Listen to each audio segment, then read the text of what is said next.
5. Means we're live. People are popping in. Okay, I don't know why that's taking a while. Anita is not showing for me. There she is. All right, there we go. All right, we have made it. We are finally here. Hello. Thank you for dropping by. Nedger's hat is the bestest thing ever, and it makes me so freaking happy. But we are very excited to start this new adventure. We're gonna run around, let everyone introduce themselves, and then we're gonna get this show on the road. So I will start off with the adorable and distracting hat that is Nedger's, my brother. Yeah, we have to let him know what you're doing. Don't say too much about your characters because you're gonna have to. I was just about to say, what are the rules of engagement? Yeah.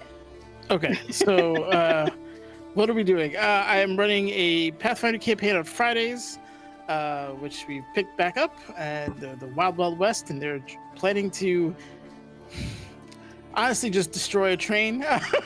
I was gonna say it's a heist, but it's not a heist. They're actively trying to get explosives onto a train. You didn't tell us to steal things. You know, You just told had us to break things. Yeah, You did, all right. you did. Fair enough. You Fair did. enough. Anyway, that's what they're doing. So if you're into Wild West train explosions, check us out. Fridays, 8 to 12 Eastern time, typically, or 8:30 to 12. Outside of that, I'm playing Morlo. He is a Myconid, servant of the infinite. A little bit out of his depth, which isn't much since he's 3 feet tall. But yeah, that's there's that, and I think that's it for everything that I've got going on for now. I will pass it off to Anita. Ooh, that's me. Hi everyone, Anita here. Yeah, I'll be playing a spooky elf. We got so many elves in this campaign. I'm very excited. So many elves and one mushroom man. We love to see it. Gosh, I don't have to introduce who I'm playing. I only have to say that I am on a podcast right now that is releasing every other Sunday, I believe. It's called Issues. It's a Masks a New Generation podcast. And I am a Janus with an anxiety disorder. If you like superheroes, if you like gritty, like sort of street level crime fighting, Issues is right up your alley. Get it where you find your podcasts. That's me. Anita, they, them, and she, her pronouns. And next I will pass it off to... God, I love these people so much. I can't choose a favorite, so I gotta roll a d4. Right, you're 1, 2, 3, 4. Boom. All right. I'm gonna toss it to someone that is coming to us for the first time on the Foozca channel. We're so excited and happy to have them here. I need a little bit of hullabaloo in the chat, a little bit of commotion for the one, the only, the LS. Let's go all the way to the stage. Applause, raucous. I'm LS. I'm so happy to be here. I've played with Joe before on Roll with Advantage. Nope. What? Dispel logic. No, roll. Oh, yeah. What was it? Dispel logic. I don't know what the other thing is. Sounds fun. I already. It does sound fun. I already fucked up. Yeah, That's no, fine. that was another channel I played on a long, long time ago. We'll edit it out. It'll be fine. I'm bad at this. I'm not used to streaming. I've never been on webcam before. I'm so happy to be here. I'm so happy to play. I love all you guys already. We've had so much fun. I already screwed up, so go, Joe. It's me. Yeah, LS and I used to play on Roll with Advantage. No, we didn't.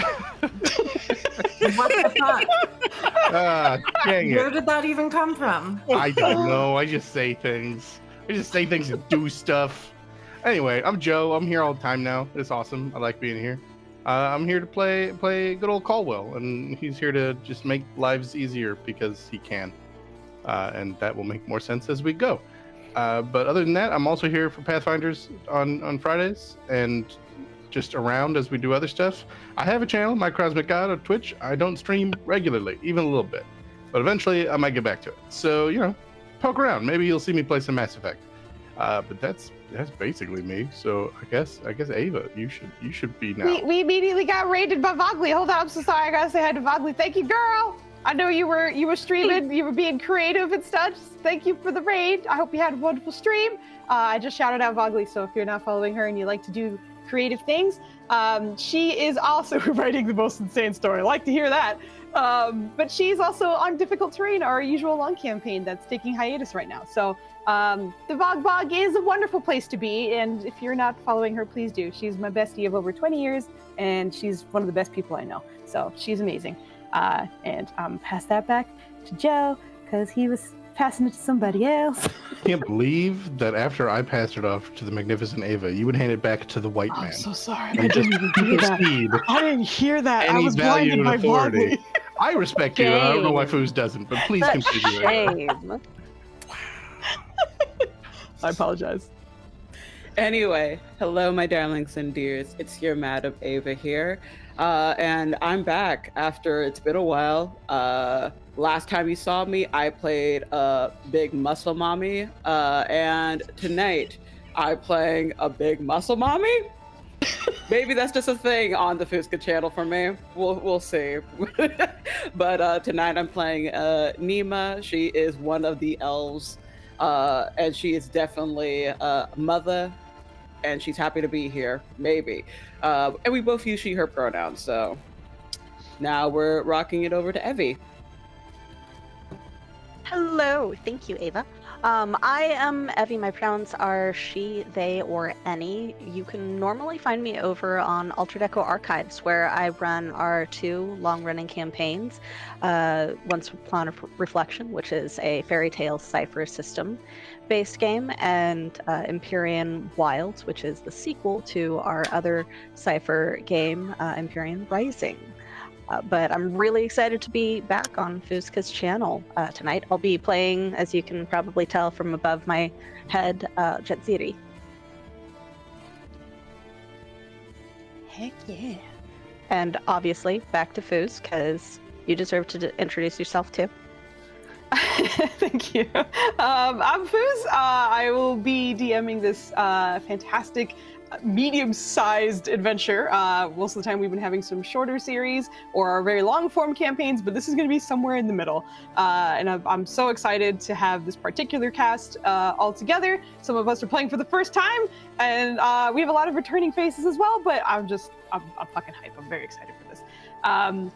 The other thing I will just mention, because I'm usually bad at mentioning it, is everything that we get from this channel, all of the subscriptions and bits and all that, go to our lovely friend Maya, who is currently in remission for cancer. So I'm so happy to hear that. That was announced not too long ago. But we send everything to her. So thank you for anything that you send our way. It's super, super appreciated.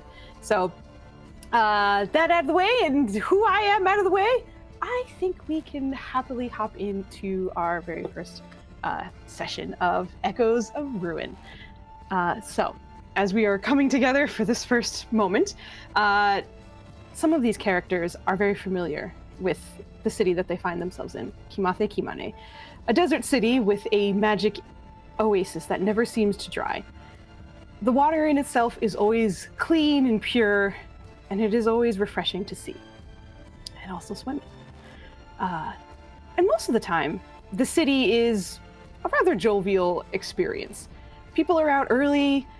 There are often carts and vendors out in every corner. You can smell food wafting around, and generally, spirits are high. But there was a time, about over a year ago, that many important people visited a party of some kind, invited by a mysterious patron. Not everyone was familiar with, but the kings of the city also went to this party. And they disappeared. For over a year before they returned. the city had to do its best without their kings. And in the meantime, it has been strange.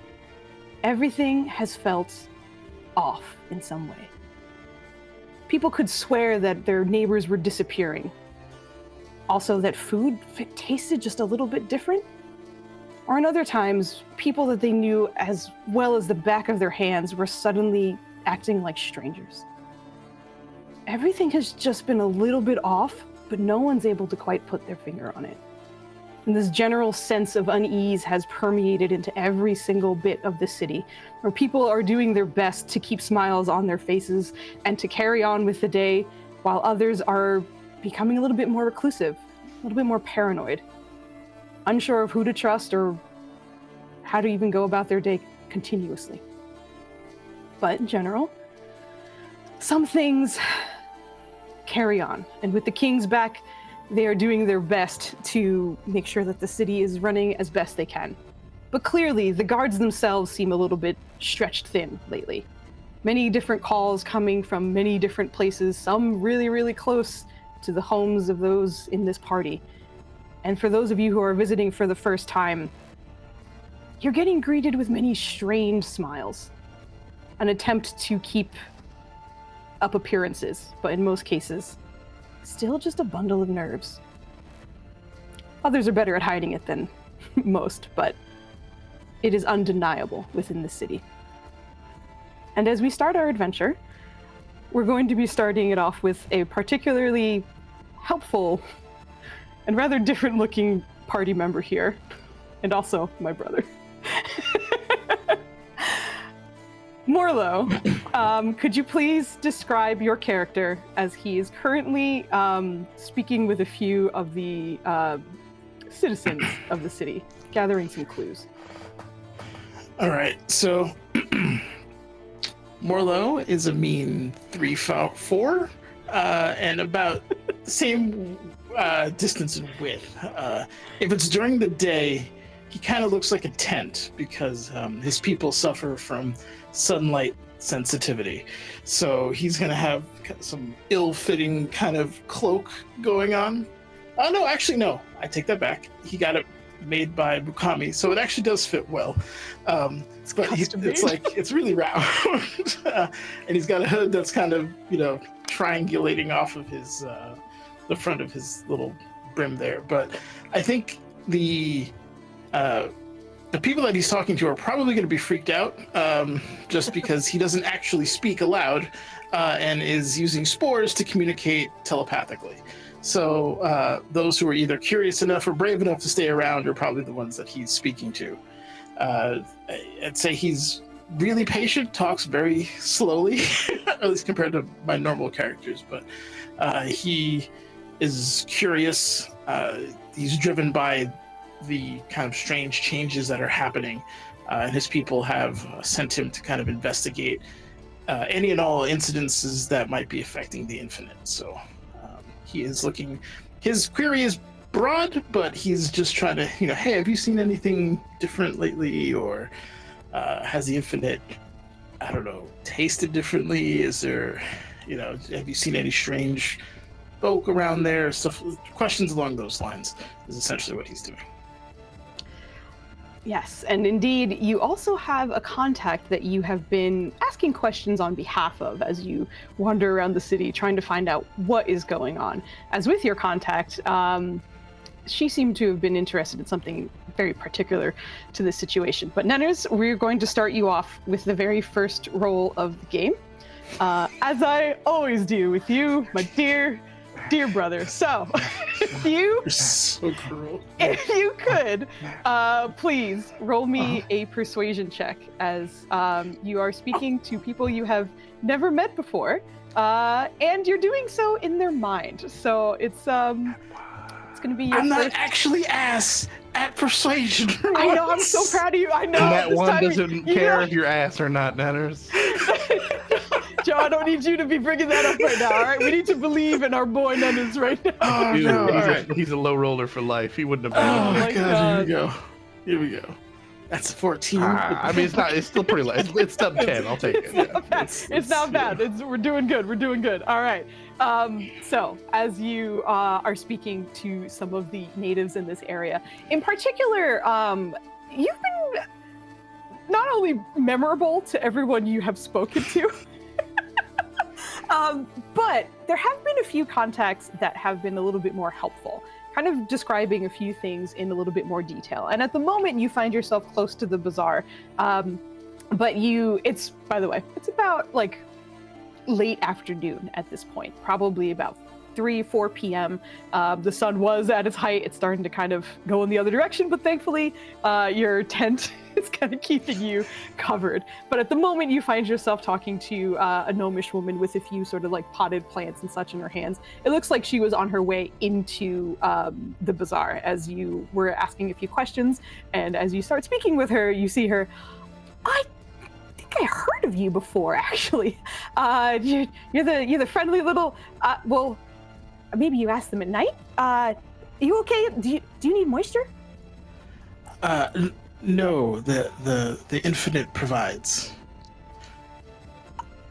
That it does. I've never seen plants grow quite as well in any other kind of water. Really, it's quite amazing. But anyway, a couple of strange things have been happening even with some of my plants here, actually.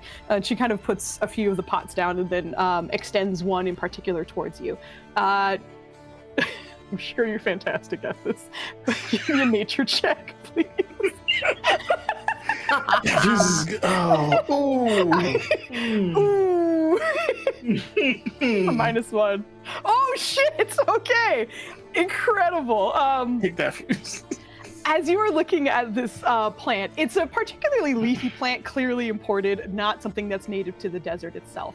But within the stalks of the plant itself, it's not quite the deep green that you see kind of running up the rest of the veins of this or the leaves, as well as the rest of the shoots.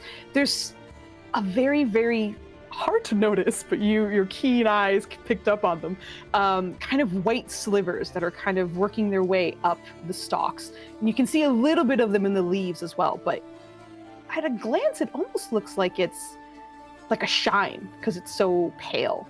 But you did manage to notice that. It almost looks, being a myconid, almost looks parasitic in some way. It looks like it's taken an illness. Yeah, I've noticed that too. You know what the weirdest part is? It only kind of started like 2 weeks ago or something. And honestly, like, it's still growing. As you can see, it's still healthy. The roots are good. It hasn't quite, I don't know, it hasn't shown signs other than the color that I'm seeing, but it's not in any of the books that I know of, and I'm in the plant business for a while. It's just weird. So some parasites are beneficial. It's elements of symbiosis. It's Maybe. possible there's a... No, he's not smart enough to say that. Some kind of... I was going to say quid pro quo, but I'm like, there's no way. He doesn't know what that is. No, any language. But yeah, it's possible that, there's some kind of beneficial trade-off, perhaps. Maybe. 2 weeks ago. Yeah. And does that timeline match up with when he was instructed to leave? About, yes. Very, very close to it. Probably a little bit after you did. And this plant, I imagine, is watered exclusively from the infinite? Of course.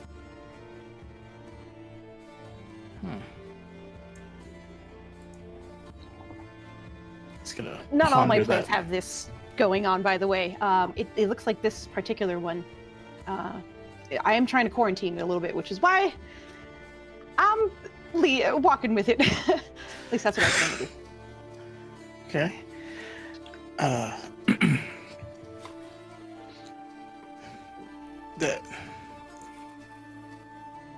Is this plant precious to you in any way?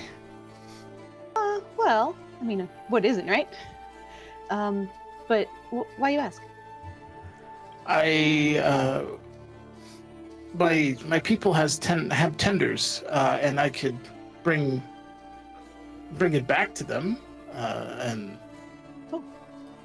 they can investigate. Huh. Is it? Well, Go ahead. let me ask you this: does it require a lot of sunlight? Oh, this one, no. It's not from around here, so it actually it will die if you leave it in the desert sun for too long. Oh, that's perfect. We don't like sunlight either. Yeah.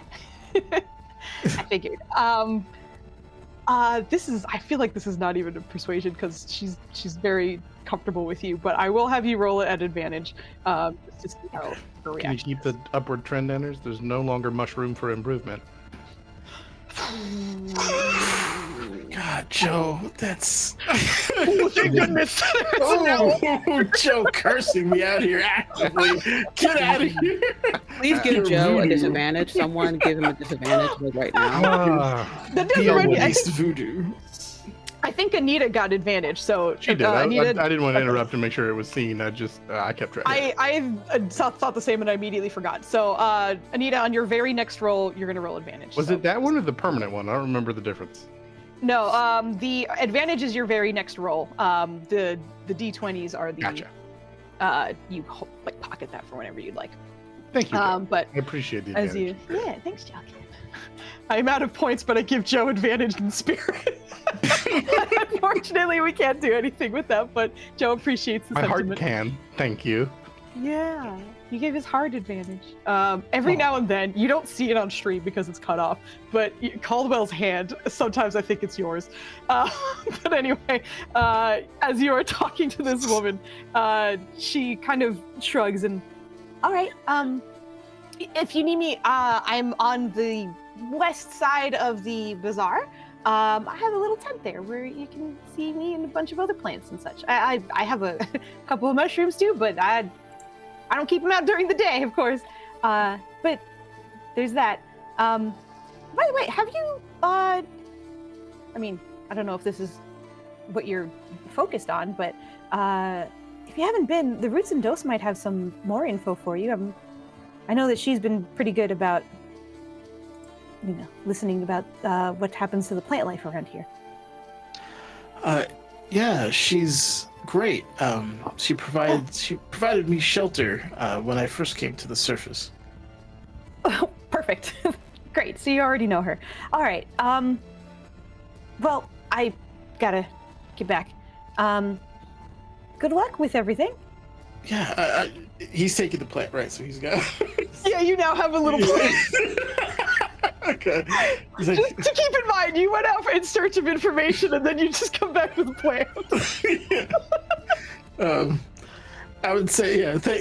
I will do my best to get this to our people, and I will keep you updated. Perfect. I look forward to seeing you more often. Good luck. More look at the digits. Thank you. Not even on his radar. Even has a radar. I would say just in the interim, he would just use because we kind of discussed it, like the shelter of the faithful kind of thing, and try to go to one of the Myconid stashes and see if he can get that plant on the path to one of their tenders so that he can get some information on it. Yeah, absolutely. Go ahead and post your thing for me just so I remember where that's. Thank you. You already had that ready. Thank you very much. Okay. Got you. Yeah, right. That's what it was. Yep. As you are able to essentially make contact with your people, they do look a little cautious of it when you do approach them with it. And much like what you saw with the woman, they do seem to kind of want to quarantine it, but also investigate and see what they can do and see what they can find out. So you are able to drop that off and keep that in your sights, or their sights at least. But you feel as though you will be updated maybe within a day. Oh, excellent. All right. And then after that, he would just go over to the Roots and Dose and hang out over there. Sounds good. Salim, the halfling woman, is, as always, very happy to see you. Her curls always sport new flowers each day, and this particular day, they're very, very small, almost like baby's breath kind of flowers, all within her afro. But as you step in, she just grins and...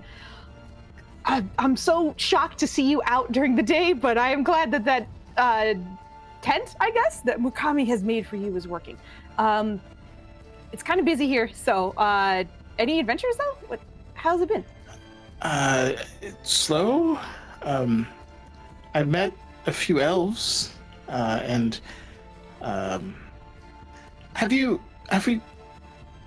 he'll try to describe Jadziri's brother to the best of his ability. Trill's pretty much not my brother.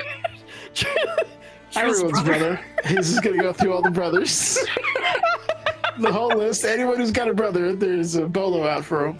brother. Yeah. Sorry, I got there's somebody else. The correct brother he will ask about. But we'll also make mention of the poison plant or infected is probably a better word. Mm-hmm. And that his people will be looking into it and get some information about it. And if she had seen any similar symptoms in any of her plants. As you explain everything. No, thankfully I've been able to keep all of them healthy, but maybe I should give them all a once over now that you mention it. In terms of the brother, there might be whisperings. It sounds like he looks a little different compared to most of the natives around here, so there's a chance. But I probably should tell you that after hours. She kind of like motions towards people still being within the store. And he'll just kind of like shuffle out of the way as best he can. She'll just kind of nod towards you and return to servicing the customers that are here. But Morlo, we will leave you here at the Roots and Dose and move over to another one of the elves that you have met not too long ago. And this is our lovely Zatsiri, as you are within the city with some questions of your own that you need answered, but going about it however you would like. Please let us know what your character looks like and what they are doing. Jadziri is somewhere around 5'10", perhaps, tall and a little lanky, but still somewhat muscular, with a dark black faux hawk, her hair pinned up and somewhat short around the sides so that it floops up, wearing a red shawl and loincloth, as well as black wrappings. Otherwise, colorful feathers also help to adorn various areas of her body to make her look a little bit more festive and creative, because she likes colors. And from her neck hang 3 petrified crow skulls. But as she looks around, occasionally, for some reason, sticking her tongue out to taste the air, she is not exactly the brightest bulb in the box, so she doesn't know who exactly she wants to or intends to speak to, and is trying to let instinct guide her, perhaps toward any cemeteries or undertakers that there may be in the area. All right. I would say, like, I almost want you to roll, but it's really not that hard to find if you're walking around the city. So we will say that it is not particularly difficult for you to find a cemetery. Joe's gift. Okay, focus. within the city. And as you do make it there, you can see that there seems to be a very large golden gate with sort of brass details within it as well. But as you walk through it, you can see there are a few people who are already visiting some of the graves that are there. And there seem to be 2 or 3 individuals you can see are working there. Some who seem to be taking care of some of the plants that are in the area. Others that are just kind of tending or guiding people to the graves that they need in particular. And close to the doorway, you can see a human woman with longer robes on, almost like she's kind of hiding from the sun. A little bit older, probably within her 50s or so. Her hair kind of pulled back in braids, but she mostly wears a hood that you can see from underneath, but greets you as you walk up towards the gates. Did you need help finding someone? Siri looks around, scents the air slightly, and looks her up and down. Are there those to find that should not be found here? She just kind of squints her eyes a little bit. I suppose that depends on what you're looking for.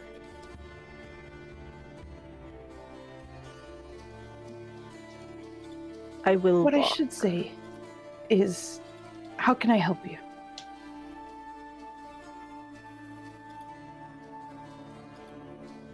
Has anything risen that should not rise? Give me a persuasion check. Okay. Okay. As you ask this, you know what? Give me an insight as well, if you don't mind. Okay. Not gonna be as good at, Oh, okay. but I rolled well. Yeah, it was a good roll. Very nice. Yeah. As you ask her this question, there's a moment where you see just like an infinitesimal, like almost like a flinch as you ask that, and she kind of almost backs up a little bit. But it looks more as though the idea kind of horrifies her as opposed to the question itself. But after a moment, no. If there were anything of that manner, I imagine this place would be closed for some time as we investigated what had happened, but nothing of what you ask? And you see her kind of, her eyes are lingering on the jewelry that you wear, the skulls that are throughout your outfit, but also the colorful feathers that seem to adorn you as well. Surely you didn't come here just to ask about that. Of course not. I am at your service. And Jetsari looks visibly confused, but is going with it because she has made an assumption that is probably very incorrect, but 8 intelligence, not that bright. Incredible. She starts kind of speaking to you a little bit more about who you are, as you see a little bit of her curiosity seems piqued. How long have you been here exactly?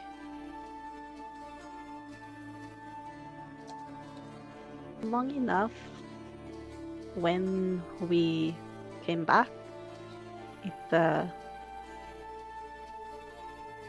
would say that it was about how long ago did the party end? About 3-ish weeks ago? Yeah. Not too long. Perhaps a few weeks. Long enough. Were you at the Great Gathering? No, why would I be there? Hold on, I need to roll for her. Do I need to roll deception?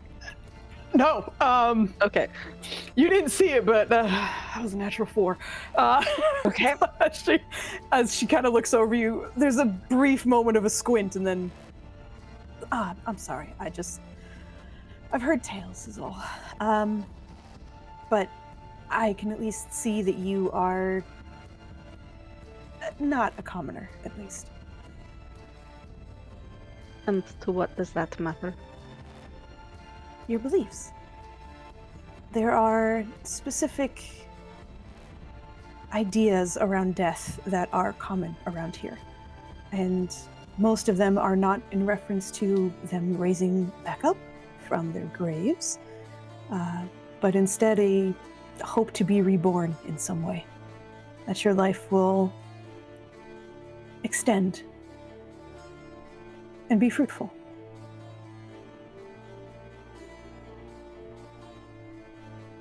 It is never an end. It is only a step. That's one thing our cultures agree on. Well, have you encountered anything strange beyond what I am cautious of? Hit me with another persuasion, please. Okay. Ooh, very nice. Oh, I got advantage. Thanks, babe. Not that I need it. Don't worry. You already got my 4, so you're all set with that. Yeah. As you ask that, again, her eyes kind of like narrow for just a moment. And you see her kind of reach, almost as though she's going to kind of put her hand behind your elbow and lead you in a direction, but she kind of freezes before making contact and kind of motions with her eyes if you'd follow her instead. Of And course. she leads you a few steps, mostly under the shade of one of the few trees within this graveyard. Nothing like the dead coming up, but from what I have witnessed, we've had regulars, of course, people who come to see their family members, loved ones, to wish that they are somewhere else, wish of that rebirth. But it is clockwork that many of them return. There are 2 that have never come back, but I have seen them in the city. It just feels... Would you be able to describe them to me? I'm not sure that's fair for their privacy, but I can tell you which graves have not been visited. That will work. You were speaking, I apologize. Please continue what you were saying. Just,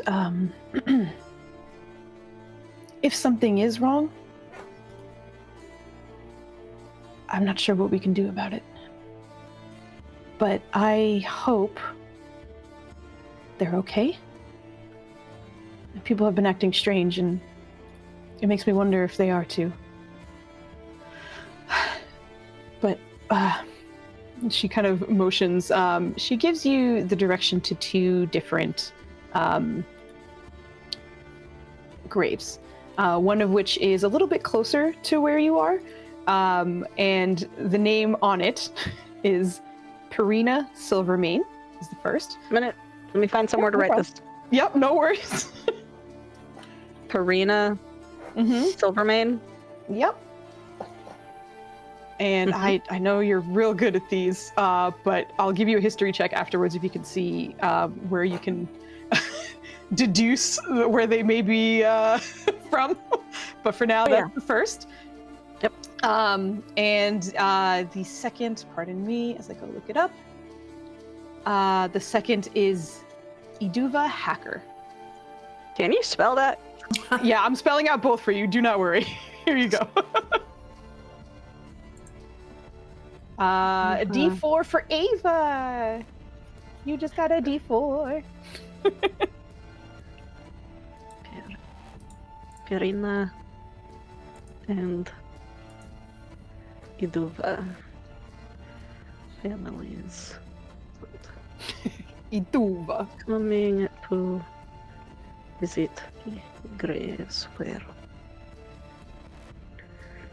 they had before.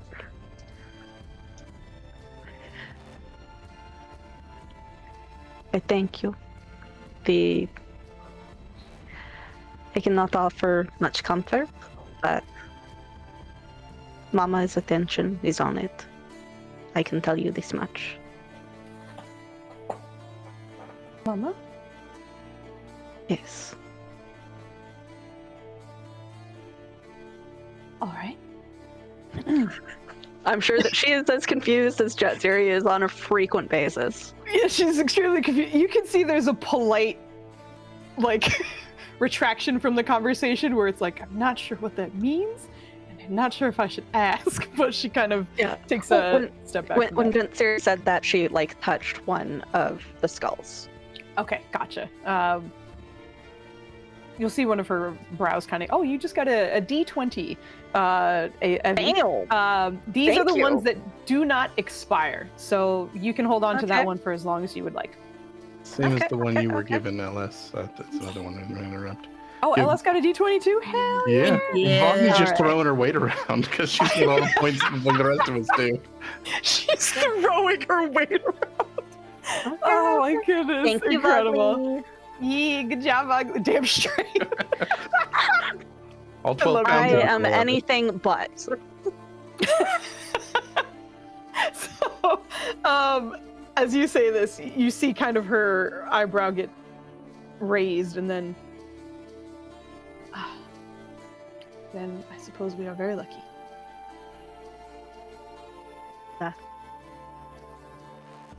I will continue my search. You may see me again. This is more comfort than the brightness of your home. Hard to escape the sun in the desert. Yes, it is somewhat sensitive on the skin. Takes a look at your very pale skin. that which is exposed, which is mostly just your face and your hands, but still gives a nod. And you can see she is very much tanned, like beautiful ebony skin, but is also mostly covered up. So Yeah. gives a sort of knowing nod. Then I hope our son is a little kinder to you today. So, because Jetsiri did not have something to write on, as she like nods her head in acceptance and starts turning to walk back away to try and figure out where to find the families of these two individuals, she's like muttering their names under her breath in the hopes that she remembers them. You're like just repeating it, so it's like I can't forget this number, 95, 95, 95. Yes. Like walking and doing that. Very much. Incredible. Very much so. I will let you choose between a history check in terms of trying to deduce the lineage in which the names come from, or it's not a good expression there, but hopefully this one helps. We'll see. Or a I immediately forgot what I was going to say. We'll say perception. I don't think that was going to be my initial, but that's fine too. And this is mostly just to kind of like keep an ear to the ground and hear where you may have like encountered those names, or if anyone else has, or if anything kind of catches your attention in that regard. So between those two, you may choose. I will definitely take perception. Okay. I said history and it was like, ooh, all right. Girl, these rolls are good for you. Let's go. Yeah, well, very nice. I have a tendency to roll well on your channel. I don't know why. True. But yeah, like I have a -1 to my history, okay? Yeah, I know. I mean, look, you rolled well, but all's good. As you are listening in, the one that does come up for you is Iduva Hacker. And part of this is because the hackers are a family of orcs and half-orcs within the city. They aren't super well known, but on the wind you catch their names every so often. And from what you can deduce, they seem to be a family at least, that very much participates in whether it's like mercenary. You've heard that some of them actually are employed by the guard themselves. But they seem to be a group of orcs, or at least orcish lineage, that seems to be very physically involved with the environment, whether that is being a guard, or a mercenary perhaps, or even the exploring the outskirts of the desert. And you haven't been in the city for too long, but if you had to guess, the most famous orc within the city would be Mukami. There's a chance she might know something about them. All right. With that in mind, I will probably get lost 2 or 3 times, but attempt to find Mukami. Sounds good. So you're heading over to Mukami's trinkets. Oh yeah, no, because like intelligence 8, wisdom is a little bit higher. Even with being in the city, half of that time has been following someone else around, being amused by their own search, because Jetsiri has no ideas, no thoughts in head, just short strut. Amazing. Whacker hackers, god damn it. As you make your way to Mukami's trinkets, it is sort of middle of the day for her. She seems to be a shop that's open a little bit later than usual, so while others are not quite winding down, but just, slowing a little bit for the day, she's still very busy. Plenty of people kind of coming in and out. But you see her mostly behind the counter at this moment with a very familiar, goofy-looking owlbear right beside her. One eye from the owlbear clocks you, and the other one seems to be looking down at the counter as Mukami is checking someone out at the moment. But as you step inside, she kind of waves at you. Welcome, I'll be right with you. Just give me a moment. And I will leave you at Mukami's trinkets for this moment. I'm probably trying to get the owlbear to come over and get Scritches. Oh shit! Please give me an animal handling check for that. Okay. Before we get away from you. Oh, okay. Not as good, but for a moment, both eyes look in your direction, but then the left one just goes right back down to the counter, and she seems distracted at the moment.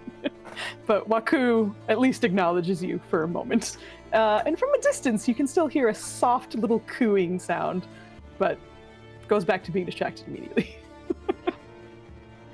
But from here, we will go to our another elf, essentially. But the one who is looking for her brother has not been in the city for too long, but has been asking around, has been doing her best, has heard rumors of someone who looks a little bit like her within this city. But so far, it's been a little hard, and it feels like it should be easier. You don't blend in here by any means, and he shouldn't either. But if he is here, boy, he's making it tough for you to find him.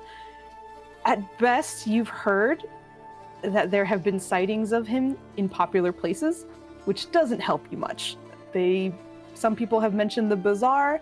Some people have mentioned one of the largest inns in the area named the Cozy Cat. And some even think that they have seen him by the Infinite a couple of times. But each time you've gone in those directions has not been there. It's a little frustrating, and you've been searching for a few days. But LS, please tell us what your character looks like and what she's doing. She is an Eladrin elf, sort of a indigo hue, head to toe, gold eyes, gold freckles, wearing sort of like these flowy, iridescent kind of garb. Her cape almost has an appearance of insect wings or petals or branches. Very flowy, very bright and gold. And standing near her, there's a sort of warm, humid feeling in very close proximity. And that's Trill. And she is holding a small, little miniature portrait of a man who looks like her, a little paler, a little bluer, lighter hair, big dumb smile, and is looking just a little irritated, a little tough, a little like hard exterior, like she's trying to look like she doesn't feel out of place here when she very, very much does. And as you are looking around, where do you think at this moment Trill would be searching? Or asking questions? She is... It sounds like she's gone a little back and forth between bazaars and taverns, and so she's fine in this thing called the Infinite that she doesn't fully understand, even though she's been told about it a couple of times. Mm-hmm. It's like, okay, whatever. She's finally asked somebody probably at the tavern at the inn, where the idiots of the town go to waste money.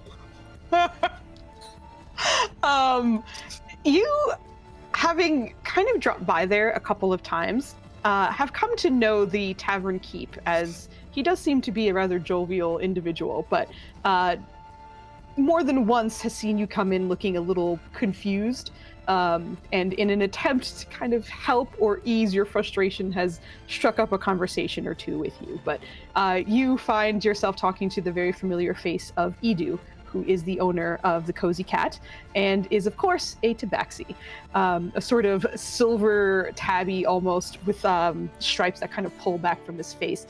His ears are pierced and seems to have gold jewelry dangling from not only the earrings, but the hood that is around his face.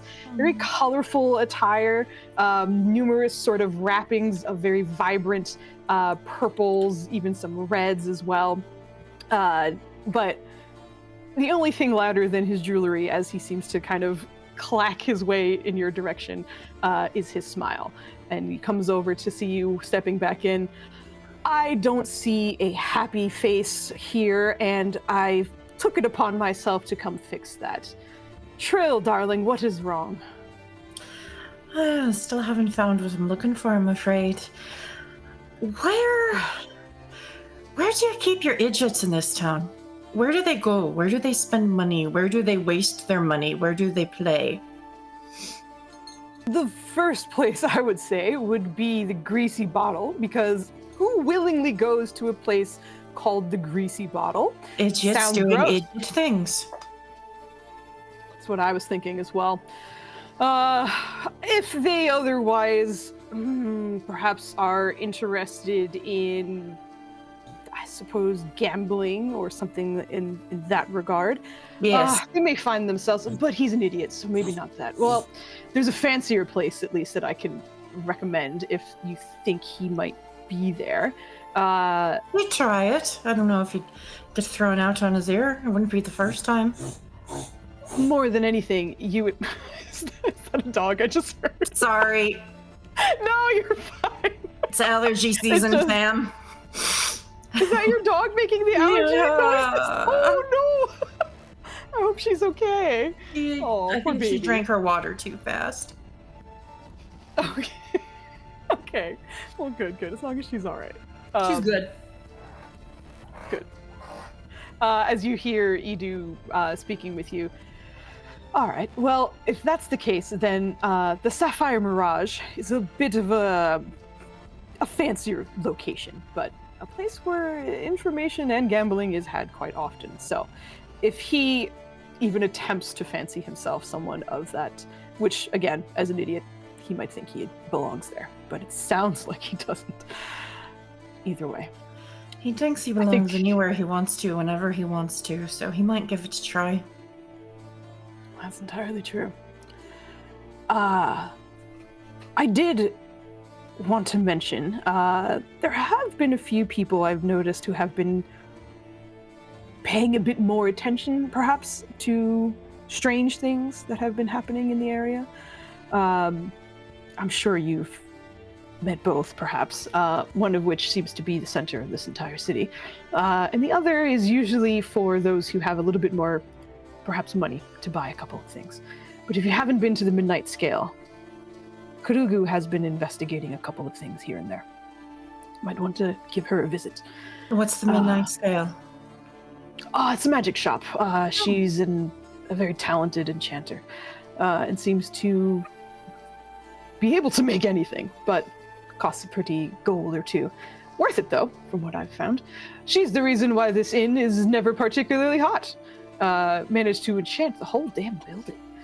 Perfect temperature at all times. You know, I don't really notice. The heat's never really bothered me. You may be the only person in this entire city who can say that, but I'm very happy for you. In other words... Oh, go ahead. No, I thank you. I don't know where I'm going to find him, but it's probably going to be in the dumbest place, in the place that he most should not be. Yes. Yes. I think you have a couple of different places you can visit. Yeah, I'm liking the sound of this. You might need a little bit of luck, but I think you'll be all right. As you know, you always have a room here if you need it. But in the meantime, good luck with your dumb idiot brother. Oh, I've been trying to say that to myself all my life, yes. No, I'll be back in the evening, I think. I don't know. I don't know how long we're staying, and even if we find him, I don't really know what it is I'm going to be doing with the little fucker. That's a great point. You've never told me what your plans are. You're not going to kill him, are you? No. That took longer than I wanted. How about if I ask that, you don't have to respond, because I own a very public place, and I shouldn't have asked that. That's probably on me. I wish you luck, and we can have this conversation. I'm definitely not going to kill him, but he's definitely not going to be happy to see me. He might be. Right, He's well, cute. Either way, as he's talking to you, you see him kind of like reach back. He seems close-ish to the bar that's there and just kind of opens his hand. And the half-orc woman you see behind the bar is kind of polishing something before she catches his gesture and slides a bottle over into his grasp. As he does, he just kind of produces it for you.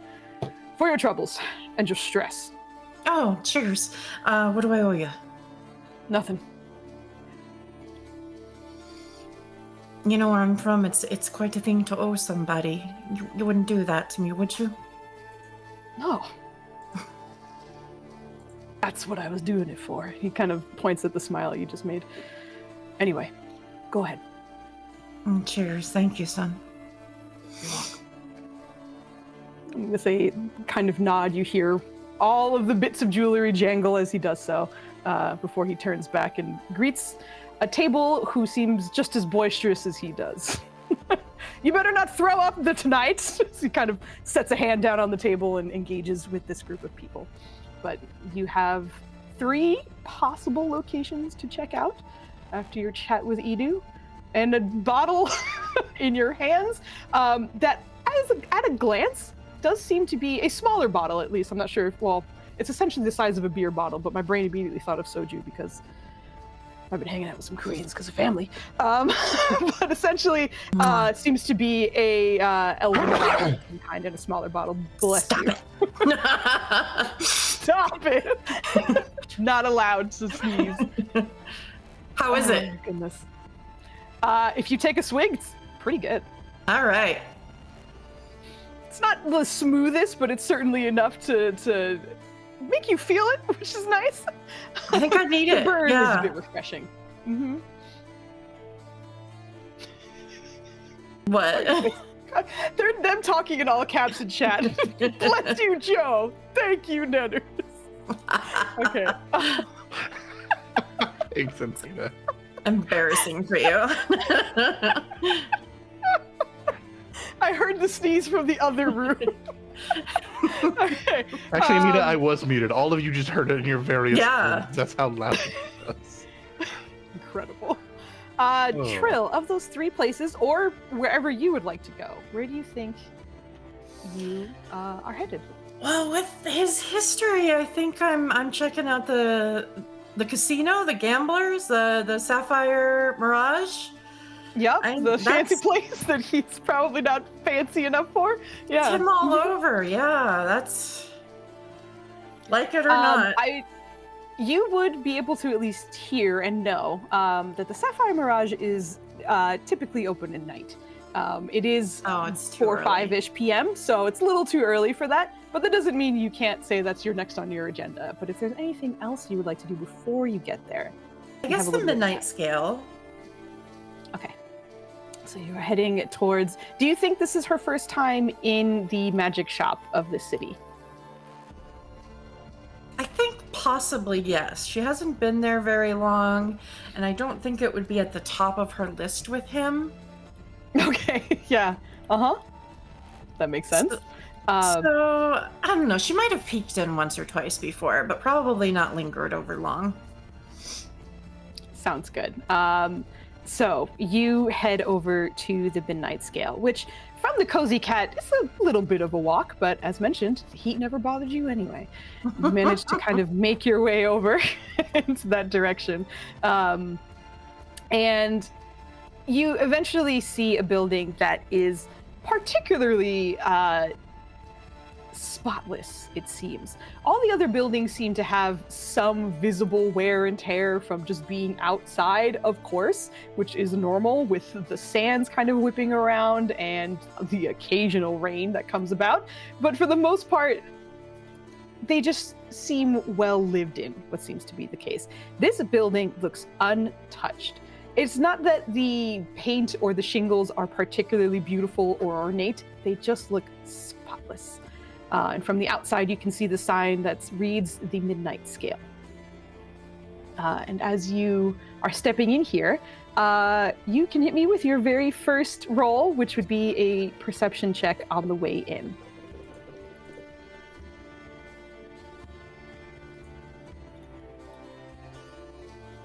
Ooh, that took a second to load, so it was just blank. Yeah. Then it finally popped up. Amazing. At this moment, you step inside of this magic shop. And as you do, you immediately smell so many things, especially as a ranger. Your senses are kind of keen to anything that feels a little bit different, feels a little bit off. But in here, it almost feels like you can smell the weave in here, just being manipulated and also moved in very smooth and graceful ways. It almost, as strange as it sounds, feels like you're smelling music or something. There's almost like a rhythm, a pulse to this air that you simply step into.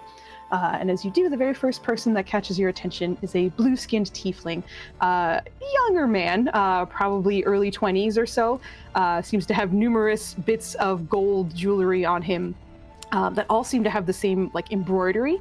There's one that's around one of his horns, numerous, like a couple of rings that are scattered throughout, as well as a necklace and some bangle bracelets as well. But as you step in, he kind of tilts his head and greets you. Hello, can I help you with anything? And behind him, on the other end of the store, you can see behind a desk is a woman with longer curly hair, also under a hood, with very ornate looking face paint on at the moment and makeup. She seems to kind of have her head down focused on something, but the tiefling greets you. Yes, hello. I'm new in town and I'm trying to find any word or sign of my brother. I've heard he might be in trouble and he's dumb as fuck. And I will produce the portrait. You watch him kind of like hesitate at the choice of words and then kind of stifle a laugh and then take a He look has at the a portrait. particular interest in trickery, illusion. Oh, as you stepped in, something else that you clocked from the tiefling as you stepped inside was you saw his eyes seem to kind of glance above the doorway for a moment when you stepped in, but then immediately kind of looks back at you. And as you mentioned trickery, you see him kind of looking back up above the doorway, just a quick glance before back at you. I'm gonna turn over my shoulder really quick and see what's up.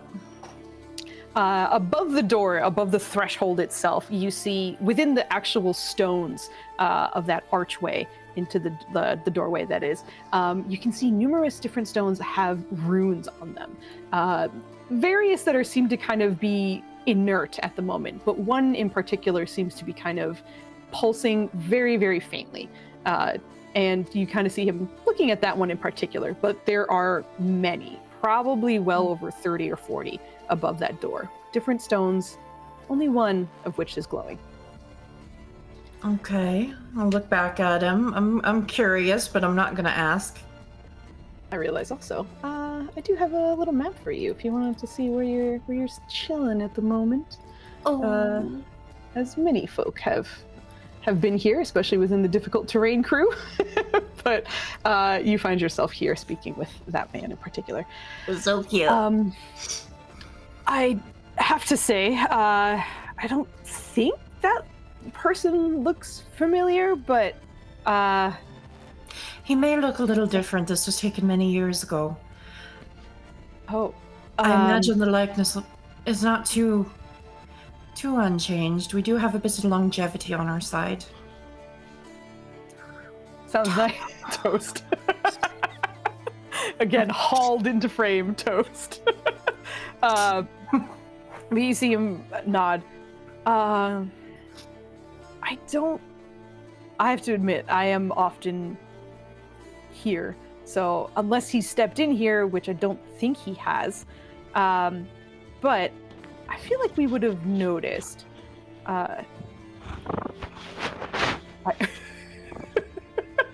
Get that mic, get him.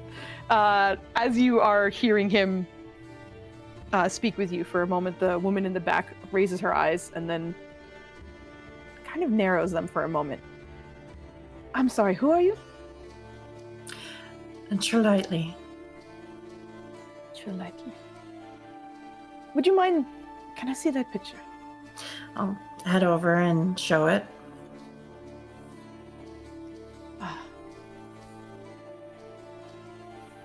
I feel I've seen this face,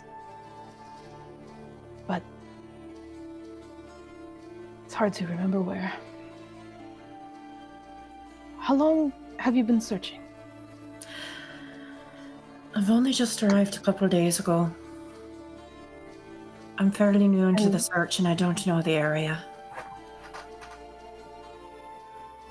You see her kind of push some of the items that were in front of her, and you can see there's a litany of jewelry, some of which are still glowing even though she stopped working on it. Her hands, the fingertips themselves, still seem to be glowing like a very pale blue as she seems to be speaking with you. As a ranger, you cast plenty of spells, but you can at least recognize that it almost seems as though she's still concentrating on some kind of spell as she's talking with you. Very casually, as she seems to be enchanting these items, but seems to kind of put it on pause and manage to maintain the spell while also continue speaking with you. Well, I'm not sure I can tell you what direction to start your search, but I think I'm also wondering, did you come all the way for him? I did, yes. He sounds important.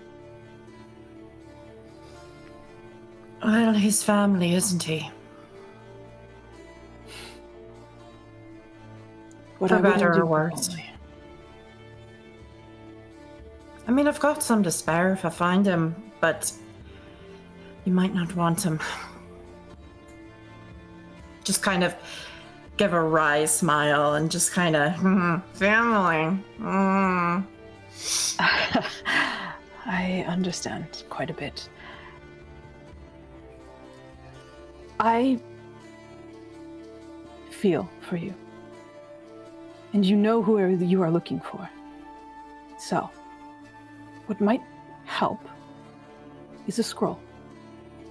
Perhaps you can reach out to him.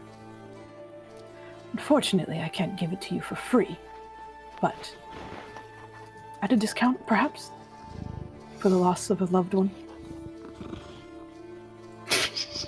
You're a cat. Adorable. Oh, Get that yeah, mic, Toast. baby. Get that mic. He's so cute. Sorry. But she seems to offer you a scroll. typically 100 gold. But for 75, you may be able to speak with him. I'll take it. I appreciate it very much. I don't be working any arcana like you. My magic is more based in natural magics. Do you think I'll be able to work it? I do. One moment. She turns and steps through some purple beaded curtains that are to the right of her and behind the desk, disappearing for a minute or two before returning with a rolled up scroll that just from as her building is as well, immaculate state, you can tell is a magic scroll. She sets it down, and as she unfurls it, you can see that is a scroll of sending. She wraps it back up and keeps it in front of you. Hand over the gold. He will be able to reply. But keep in mind your message must be 25 words or less. I'll think well on it before I use it then. I had not thought to find something like this, and I am very happy. Thank you. You're welcome. The wizard almost always has some solution for you. They're not always good, but I think mine usually are. Perhaps I'll let you know how it goes later. Well, good luck, Trellightly. You And may can your call me brother Tre- not be stupid when you find him. Oh, he will be, no doubt about that. I'm not even... Yeah, I anticipate no less. It's just how many paces I find him in, really. I'm laughing louder, but she is laughing a little bit at what you just said. But gives you a nod as well, setting your gold aside. Thank you, Trill, for visiting today. Hope to be back soon, perhaps under happier circumstances. It seems like a place I might like to waste a bit of time in gold and business first. I'll see you soon, perhaps. Kwamethi. This is a greeting you have been hearing plenty within the city, but it is often a warm way to say goodbye to someone. You haven't heard Edu using it with you as much, but you have been around him long enough to know that he understands you're not a local and would not understand it. However, you have heard some locals say that to you, and in this moment, you hear her say this to you as well. Still don't really know the correct thing to say back, or if I'm supposed to say it back. And I haven't really asked, so I just kind of give a little nod and pocket the scroll and leave. I want to think about what I say before I use it.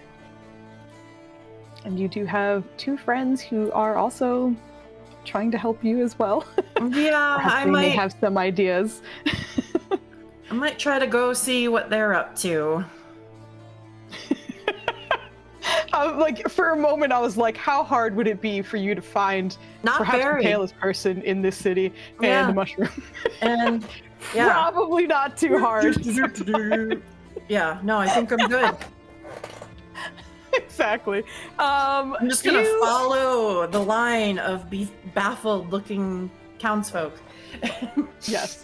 What I will ask of you is a very quick survival check, just to see how quickly you find them. It's not a matter of if; it's a matter of how quickly. Okay, so it's not as fast as you may like, but for Trill, perhaps she is focused on perhaps what she wants to say now that she seems to have a line of communication, but a little distracted. You are able to pick up the trail. I will say it is far easier to find the mushroom who is as wide as he is tall. So you find you are heading in the direction of Roots and Dose. And as you are on your way, we will leave you on your journey to reconnect with one of your contacts. Which brings us to our other trio, who are likely starting within the same environment. And that is because it is a family of sorts. And this family in particular is a little preoccupied with a couple of things. One, the little girl of the house has a birthday coming up soon. And while she hasn't necessarily asked for very particular things or much in the way of lavishness, it is also the first time this family has had a bit of peace in a while. And there seems to be an attempt to make sure it is... Jesus, I'm reading the chat right now. An attempt to make this memorable and fun. Not only that, but a bit relieving too. It's been stressful. And with the suspicions going around the city, it hasn't been the best of spirits, but Imani at least seems to be in decent spirits. And we'll start with Imani's mother, Nima. So if you can please describe your character for us, Ava, and what she might be doing at this moment. Nima is a dark-skinned, tall, elven woman with long golden hair, emerald green eyes, and a fashion that seems to be a blend of this city, but something else that is distant, a past memory. Keeping with the themes of her face, the gold and the green, it goes through her entire wardrobe, but in darker hues, darker tones. When people first meet her, she looks very stern, almost to the point of coldness. But as she is watching her daughter move around, speaking with the others, if you look at her very carefully, for a brief moment you see a faint glimmer of a smile, of a warmth that is deep down within her, but it completely fades as she goes to thinking, should I get a platinum familiar for her? A wooden familiar? Copper? What would be best? Cardwell! I need tea! Joe, could you please describe Caldwell? And what he does is he hears the call for tea. Well, he looks like that. There! Very, very put together. Everything has a place and everything is in its place. I'm here to make sure I am the butler, and I will make sure this house is in order and its family is taken care of. There is tea damn near on constant heat because this last week, I knew tea was going to be called for. So it will be a matter of a minute or two while I put it on a tray with a cup and the various things you might need to put in tea. I guess really the things I know you put in tea, so if it's sugar or whatever else it is, I know what you will want with it. So within a minute or two, I'll be enter the room. You cold, ma'am? I'm so sorry. I just cannot figure out what would be the best material. If you are to get a kit for a curious, intelligent, and just creative child to make her own familiar, what materials would you want? What would be the best material? It needs to be durable, but also flexible. Not like gold, but like something. What would be best? Ugh. And she just grabs the cup and just starts furiously just like pondering and drinking and just pondering more. Well, I might not be a metallurgist, mum, but there are plenty within the city if you would like me to inquire. I might suggest something less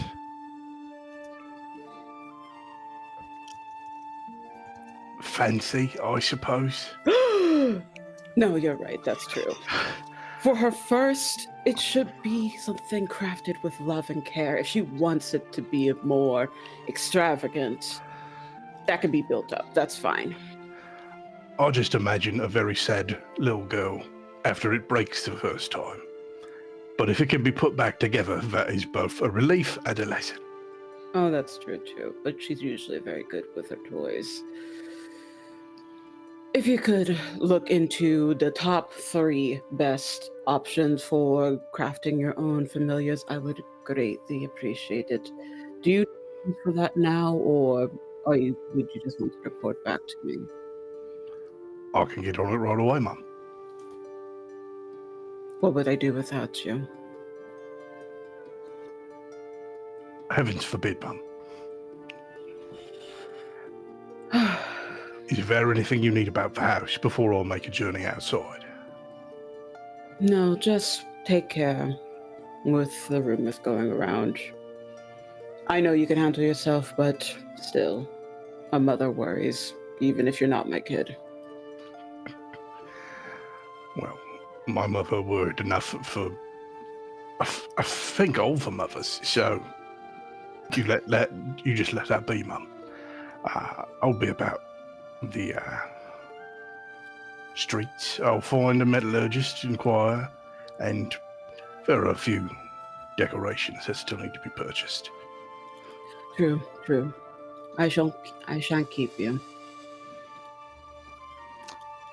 I will leave the tray, and then I'm going to go check with the other occupant of the house who might need me to buy things, since I'm going to go places where things need to be bought. You brought biscuits too. Ooh. Which would bring us to Lisette. So Anita, if you could please describe your character, who at the moment already is within the presence of Imani. Your niece seems ecstatic about something and wants to share it with you. But what are you doing as she steps into the room? Okay, so in the house. Perfect. Okay, so did she just get in from, like, I assume she just got in from being outside. Yes, Lisette, absolutely. Lisette looks like that. Batty. We love to see it. A little spooky. Little dead in the eyes. A little, like, cold to the touch. Giving very, like, spooky cunt. We love to see it. I will also say that on her seat, which is also her mobility device, her mobility aid, she has a black cat in her black skirts that sort of, like, blends in, and, like, if you're not expecting a cat to be there, sometimes, like, some eyes will, like, pop open and just spook you for a little while. And just a fuck-ass huge wolf dog that, like, sits beside her.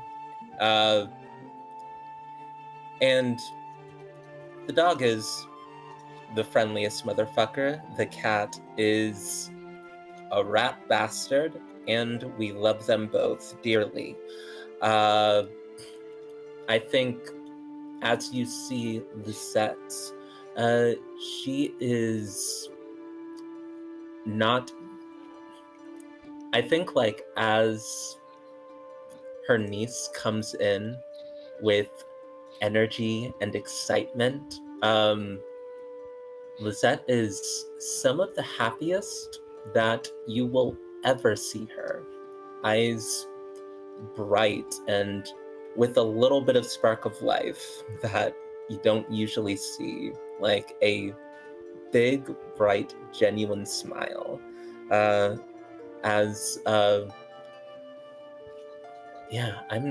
not sure where Lisette would be in the house, but, like, upon hearing, like, her favorite niece come through excited, will turn and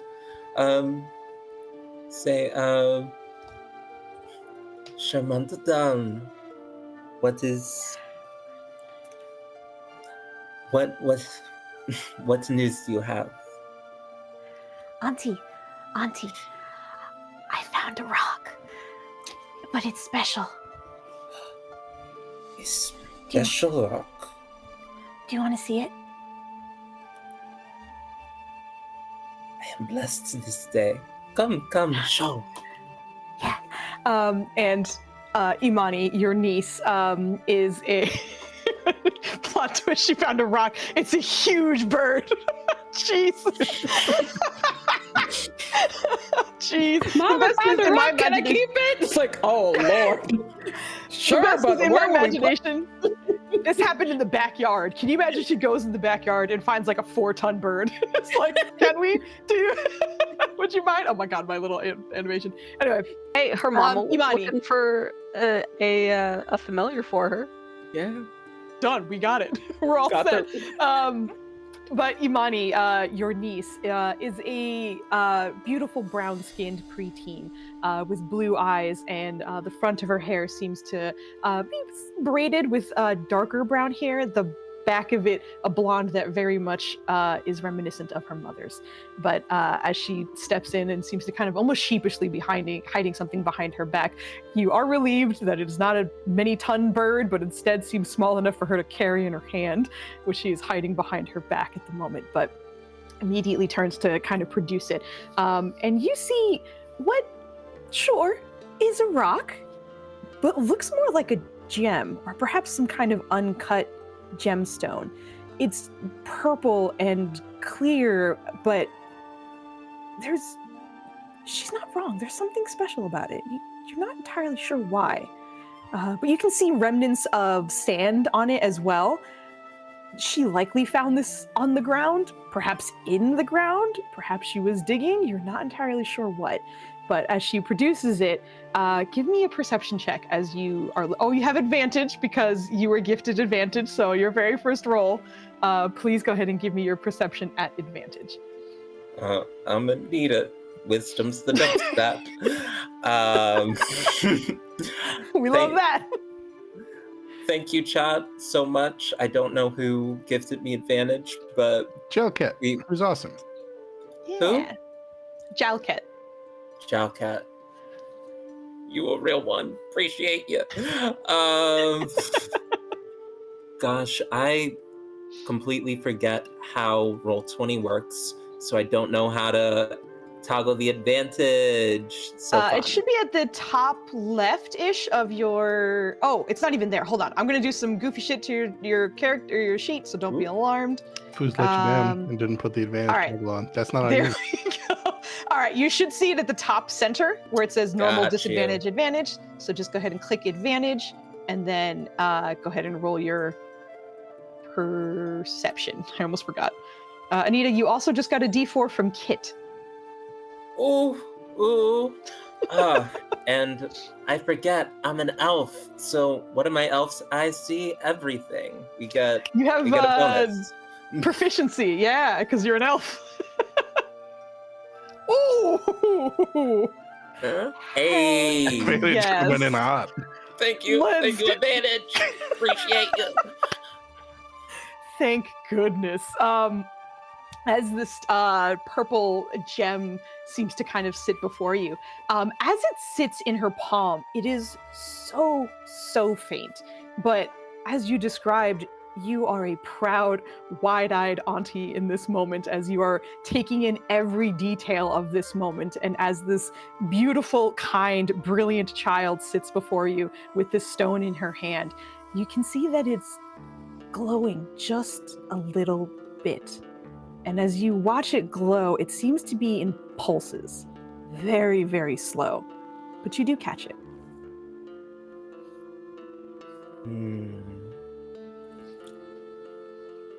I see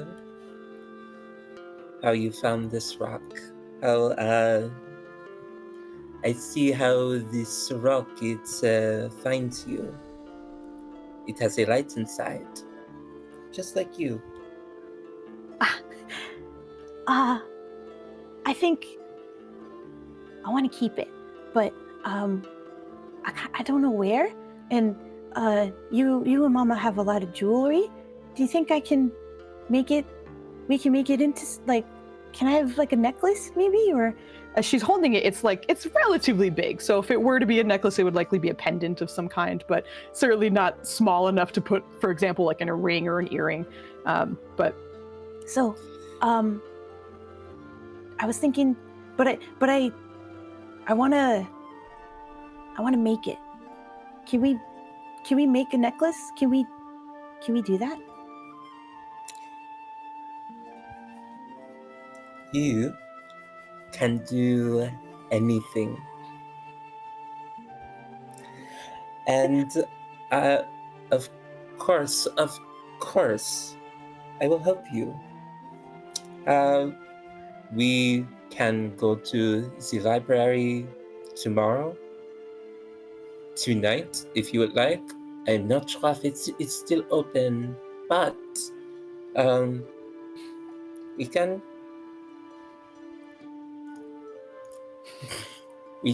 find a perfect use for your newest discovery. You amaze me every day. You know this. Oh.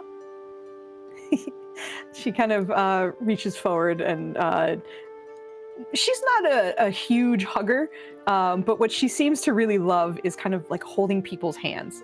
And as you're saying this, she just kind of reaches for your hand, just squeezing it gently. Absolutely. And it's about this time where Caldwell is stepping into the scene. And as his footsteps at least are coming towards you, you immediately see Imani kind of pocket the stone. Caldwell, why is my baby sister yelling all about the house? I wouldn't categorize it as yelling as such, Mum.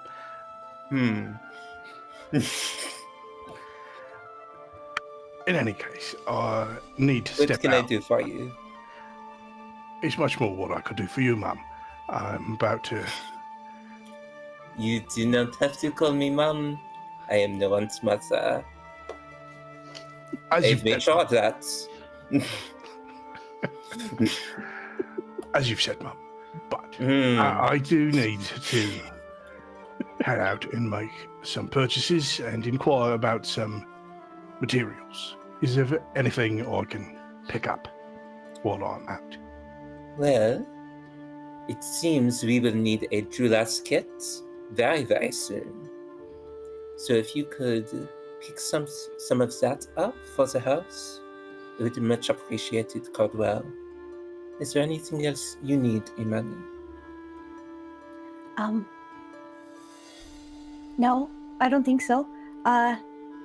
Hey, Caldwell. I found a pretty rock. Don't tell anyone though, okay? I want to surprise my mom. I want her to see when it's done. We're gonna make it better. I have no doubt you will, little miss. And I shan't tell a soul. Did you require any materials in addition to the tools? We are looking to make a necklace, a trinket of some kind. What exactly do you think you have in mind? Would you like to go shopping with Caldwell to really find your inspiration, whatnot, as you browse? Okay. We can all go together. It can be a trip, no? I certainly will never turn down such delightful company.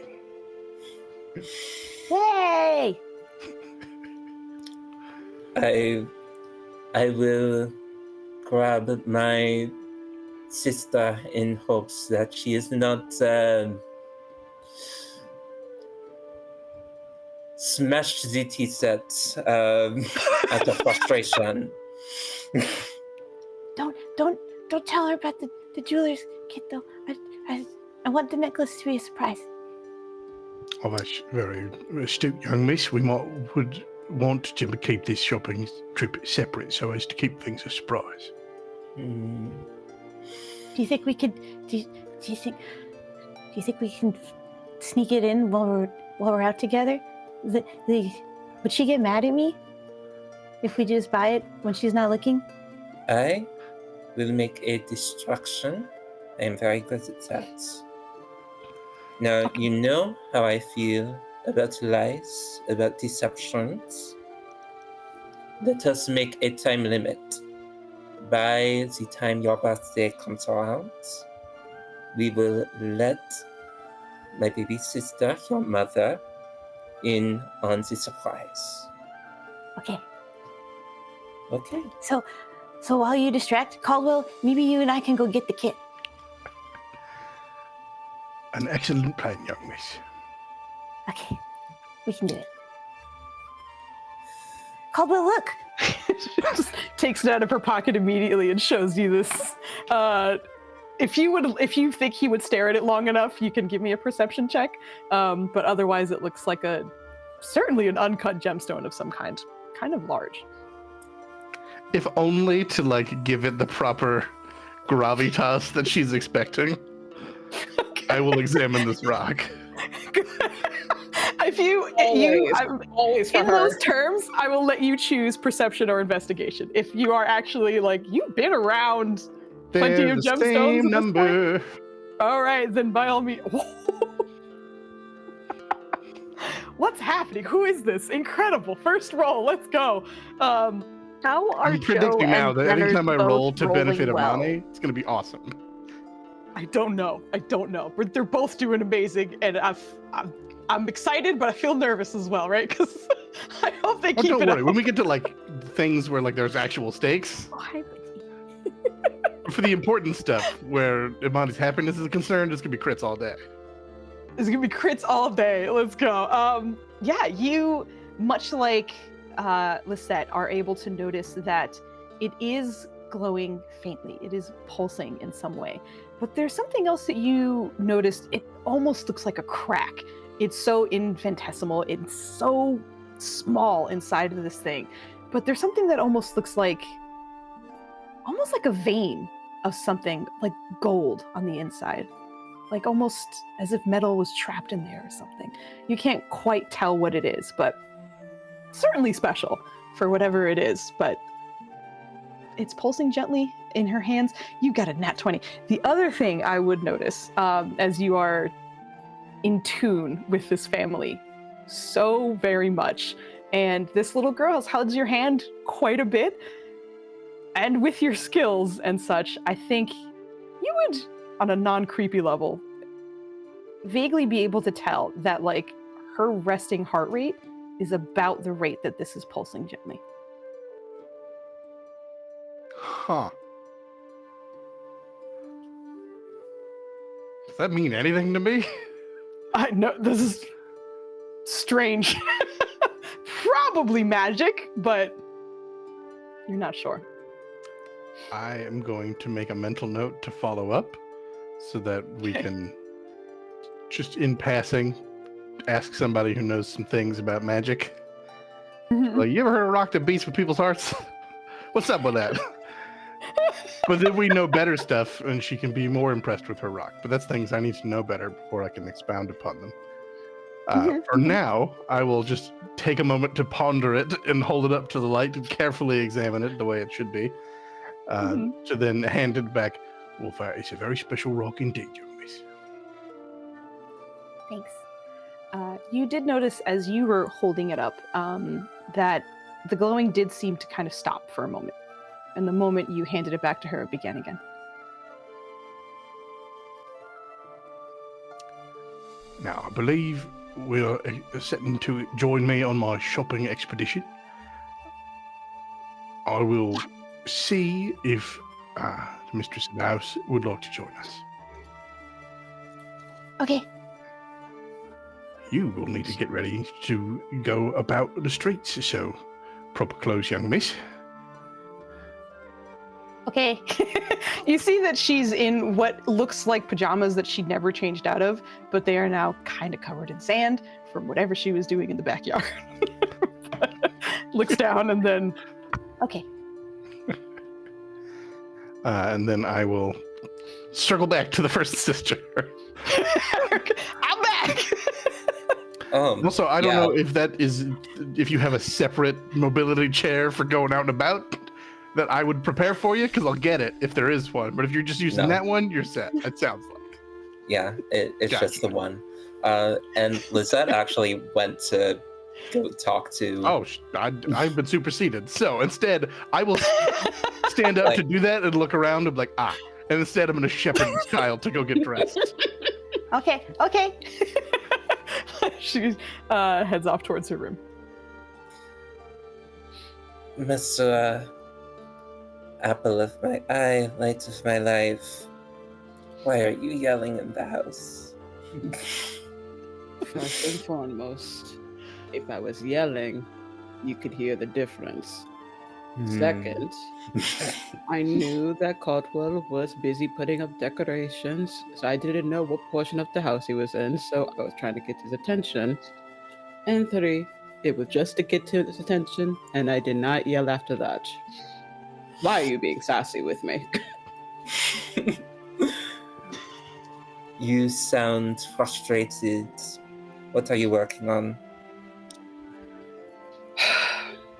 All right, I'll tell you as well. For Imani's birthday, I'm looking to commission a crafting kit, as it were. She's at that point, and typically around this age, when our magic starts to develop in a way.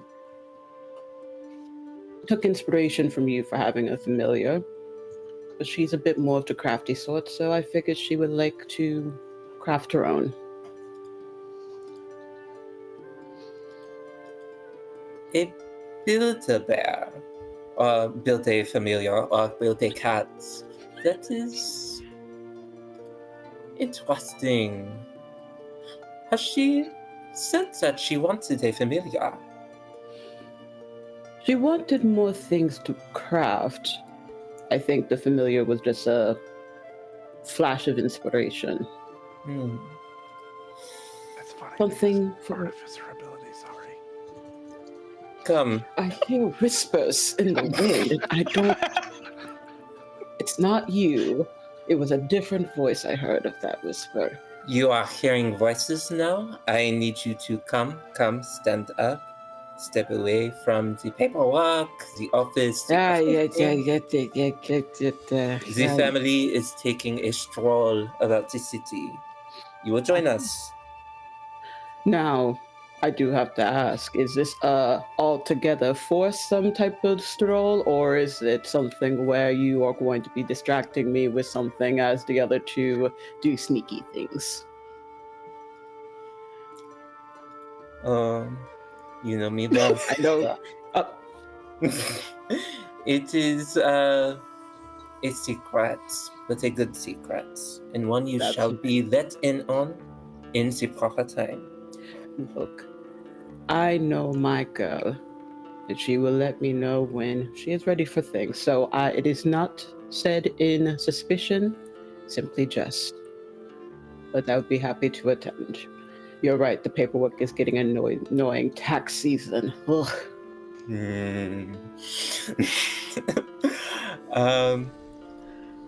Beautiful. I assume as the two of you, sorry, but as the two of you are mentioning business, there has been something that has been on your minds the last few probably weeks or so. But the building beside your lovely establishment, the Desired Secrets, has for many, many years, obviously before either of you were here, was a lounge of some kind, and was never competition, was instead a friendly face. You knew the owners. It was just neighbors, essentially. Yeah, but we have dinner on occasion. That's fine. Yeah, or at least you had dinner on occasion. It seems as though within the last week or two, they seem to have fully disappeared.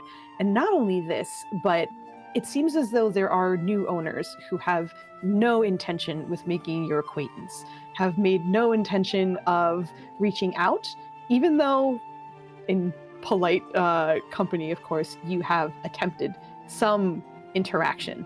There has been none. And instead, you have noticed that from what you can see, at least from the inside, the building looks mostly gutted. And you're a little sad, as that was a place that you would sometimes spend some time with, or even some of your employees would spend some time in as well. It was comfortable for not only your family, but even the people you worked with. But lately, it just feels like it's not only sad, knowing that it's not what it once was, but because it just doesn't seem to be any kind of business at all. It feels almost like an eyesore. On one hand, the seemingly wiping out of friendly competition typically means good things. More funding comes through our business, but it feels dirty. It feels off in that way. I liked the competition. I liked seeing the differences between us, but now it just feels cheap.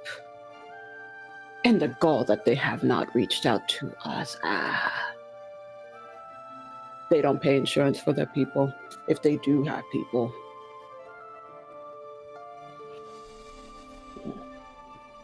But I'm not going to think about that, right? Something to think about another time. She'll... You have been sucked back into the paperwork. I'm sorry. It's just the things have just been changed a lot ever since the new management over there. It's quite a headache, to say the least. But you're right. Don't want to think about it right now. I'd rather take a walk.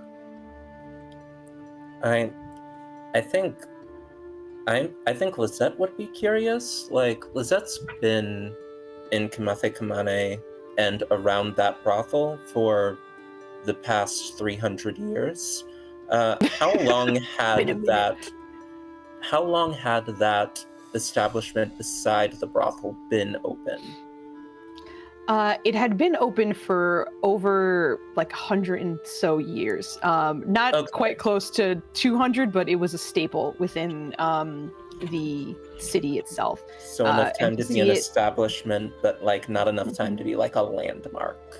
Correct, exactly. So most people knew of it and were also sad. But you were quite surprised when, seemingly out of the blue, the owners didn't even reach out to you either.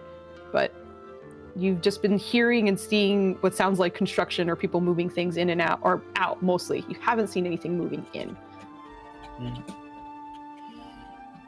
Well, Lisette is retired, so not stressed. Not my circus, not my monkey anymore. Indeed. Right. She is worried about walks, her family, and her brilliant niece. I guess like the four of us meet up and begin a promenade. Before we get back to Caldwell and Imani, Nima will just lean in a little bit. You don't have to tell me what it is, but is it living animal related, the secret? Am I expected to find like a horse in the house type of vibes? Because we'll build her a barn if that's the case, but I just need to be prepared. Lisette will turn to you, give a conspiratorial smile. I hate that. And continue floating And I hate off. when you do that. You say that I yell too much. You are too sneaky for your own good.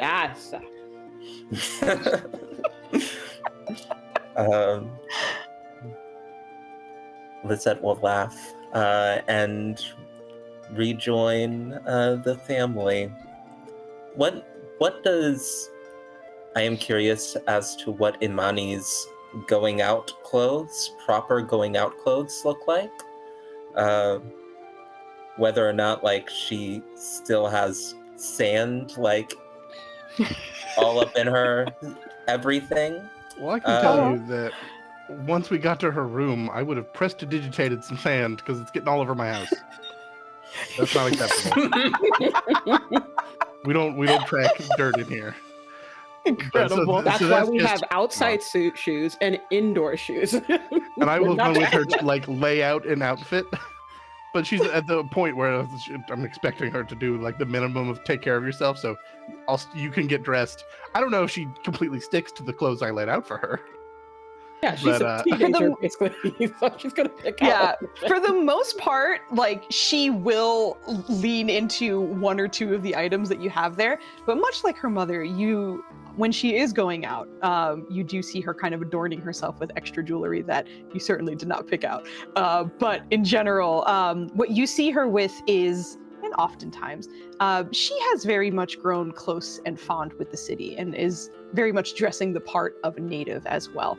You find her in a hand-woven but beautifully intricate dress that is extremely colored, in some ways similar to her mother's, so geometric patterns with many other beautiful, vibrant stitching within it itself. It seems to end right about at her knees, and underneath that she seems to have very airy, billowy, flowing pants that also kind of cover a little bit of the golden weave sandals that also do seem very reminiscent of what her mother wears. Her hair, now unsanded thanks to a prestidigitation, is a little bit neater, but still kind of shows a little bit of signs of she was running around a little bit. But for the most part, she does look the part. If you took a second to stare, you could see that this was a little girl who probably gets her hands in a lot of different things, but otherwise certainly looks in her place right beside her mother, who is immaculately put together. But the family is ready to head out and pick up a couple of things. And as we have fantastically touched on all these characters, I do think it's a good time for a break. So it's 10:30. Let's take a 10-minute break. So we'll be back at 10:40. So, grab a drink, stretch your legs. Thank you so much for joining us. I've been loving this shit. You guys are fucking incredible. So we'll be back in 10 minutes. And enjoy your break. Bye. Beh.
5. Means we're Means we're live. live. Everyone's slowly popping in for some reason. All right, we're good. All right. Don't panic. We're back from our lovely sort of character and kind of world establishing intro. We were already gushing because I fucking love all these characters and this is all so much fun. So what we are going to be coming back to is a mushroom who was hanging out in a store called the Roots and Dose, which is a essentially place for alchemists as well as botanists to kind of get any materials they may need, herbalists as well. The owner of it seems to be a halfling woman who is very familiar with this myconid and seems to kind of be spending a little bit of time with him as the open hours of her shop kind of take down. The rest of the this group essentially has been in various places. Jatsiri was at a graveyard asking a couple of questions. Trill went to spoke with someone and then eventually went to the Midnight Scale and was able to purchase a scroll of sending. And Trill, as mentioned, it is not hard for you to pick up the trail of your myconid buddy. You were able to establish that these adorable, very, very round tracks, as he seems to have trunks more than he has feet, lead you exactly where you thought he would be, which is at the store called the Roots and Dose. It's just that smell when you're sauteing mushrooms in the desert. Oh no! Just cooking his feet. That is horrific, Ellis. What the fuck? Oh my gosh. There are places that cook things in sand, and that's what this is. After all the awful shit I've said on the BG3 streams, that is what shocks you guys. Okay. Not shock, just what the fuck? Oh my gosh. But yes, you are able to make your way to Roots and Dose, and you have been here before, as this seems to be a very lush, beautiful store with plant life in seemingly every possible corner. It just smells nice as soon as you step in, nice and clear. And for Morlo, do you think he has a dedicated corner he chills in that she would see him in? Okay. Like his own little podium that he stands on. His own top. Does it rotate slowly? Oh my god. It's like a lazy Susan or something. You just spin him. Amazing. No, I imagine it's just like a static, where a plant would have been, I imagine, and he just kind of just stands up there and observes and, tries to. Does he lay down when he sleeps? Does he sit? Or is he just No, I think he always? just kind of. I think he kind of kneels a little bit. They don't. Myconids, they don't have to sleep. They meld, yes. so they just kind of veg out for 4 hours and then they're back in Nice. it. And if they're with I think other people too, they might be able to share thoughts in that meld kind of situation. I don't know how well the other person's going to sleep, but Myconid will be fine. And you would know that after spending some time with him as well. I'll just go, go sit down near his little planter. Good afternoon. How's your day going? Somewhat uneventful. I was given a plant. Oh, that's lovely. It I love was a good plant. sick. Oh, Strange. Had white traces. He does not know the word for vascular. So we're gonna go with it looked like kind of white lines going up it. do you still have it? No, I gave it to my tenders. They should be able to hopefully find out. I'm assuming I know what he means by that. Okay, cool. Yes, you do. Do you, Nunez, would you like to explain just so that LS also knows what you mean by that? Oh, okay. So they use tenders, and like that word is a catch-all for a lot of stuff. But basically, in this particular case, it's kind of like the druids, people that would caretakers essentially, Cool. from like a botanist perspective. But he's also used it in terms of taking care of other people. So like it's not specific to. It's more contextual than it is like specific to plants, if that makes sense. So. Well, do you think it's related to what you're trying to figure out here, is it? It's very hard to tell. That there's so much wrong. It's difficult to say where it all stems from, but it is affecting the infinite, so I guess maybe we could hope. I did ask about your brother. Oh, thank you very much. That's very kind of you. I haven't gotten much of anywhere, but I did get a scroll. And I can try to sort of magically talk to him. I haven't quite figured out what it is I want to be saying yet.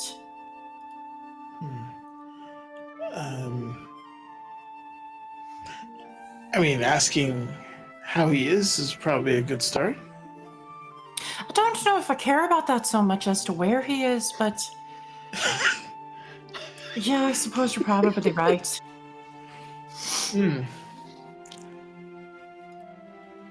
Would you say your relationship with your brother is typical of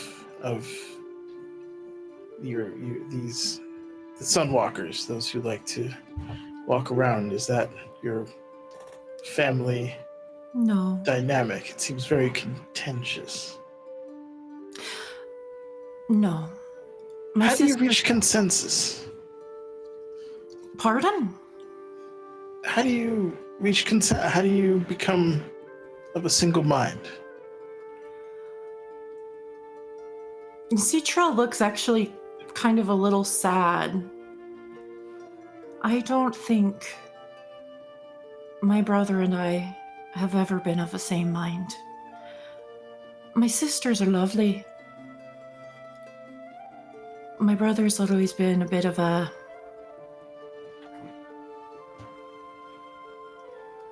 My brother's just always been a bit different.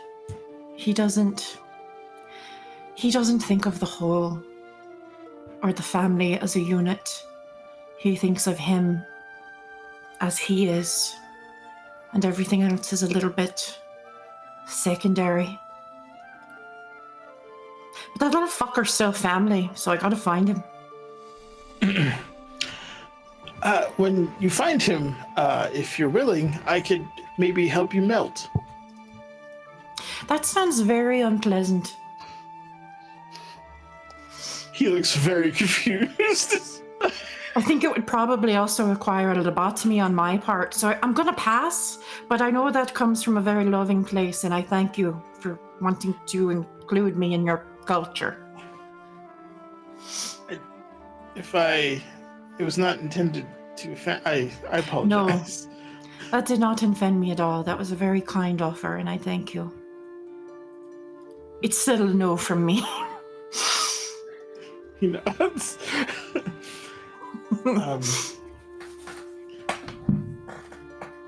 So, if I may ask, if you're less concerned about his mind state, what's stopping you from asking where he is now? Haven't spoken to him in a very long time.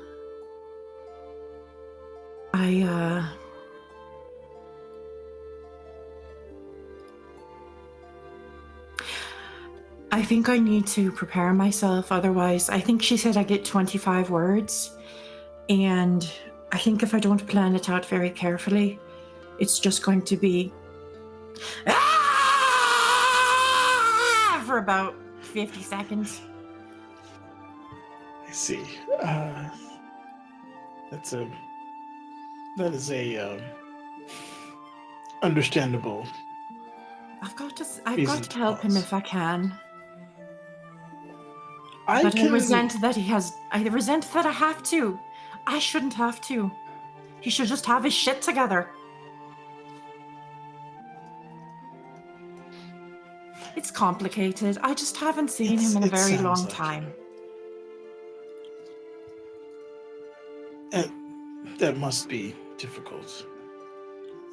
If you need help calming down, I could assist with that as well.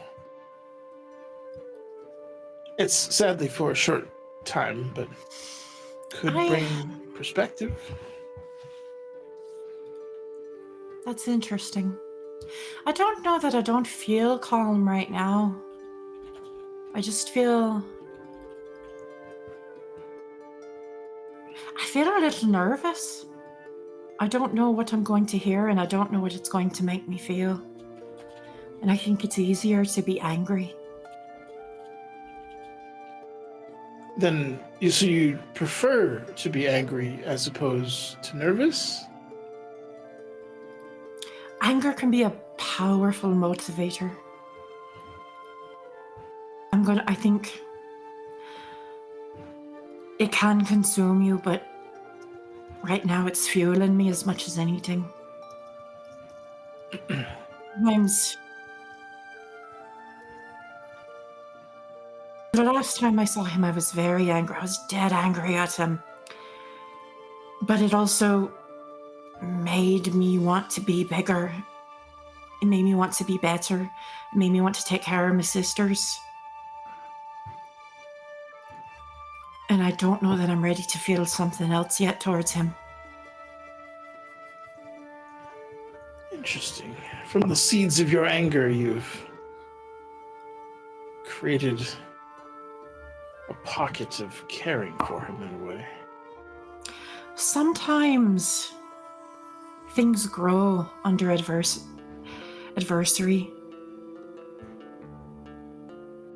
And I think that kind of made my family in a way. But he wasn't part of it. He had left. And sometimes you find yourself and you grow stronger just because people believe you won't. And you do it simply to spite them. I have found my anger to be very helpful. I wouldn't want to take that away from you then. I very much appreciate the offer. I might take you up on it sometime.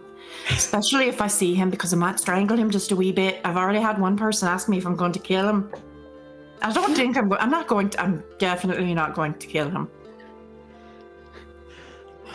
We have Definitely. found passions can... Well, if I think you're going to kill him, with your permission, I would attempt to calm you then. Oh yeah, that's a good plan. That Okay. yeah. Don't let me kill him. I just stroke him a little wee bit. We don't breathe as you do. What is a wee bit in regards to choking? When the face goes from red to purple. Oh well, shit, he's blue.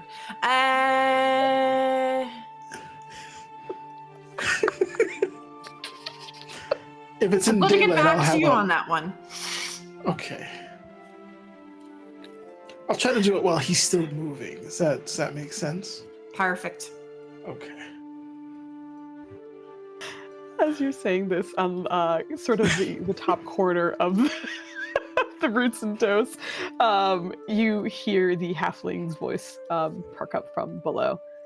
I don't mean to interrupt, but are you okay up there? The shopkeeper's like, what the fuck? You good? What's happening?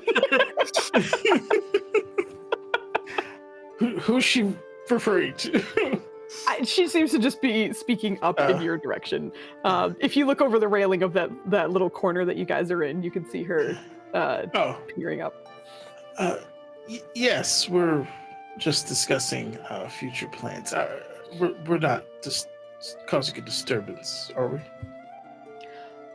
No, it wasn't necessarily about that, really. Well, it's a little bit quieter now, so if you wanted to talk, I might have something.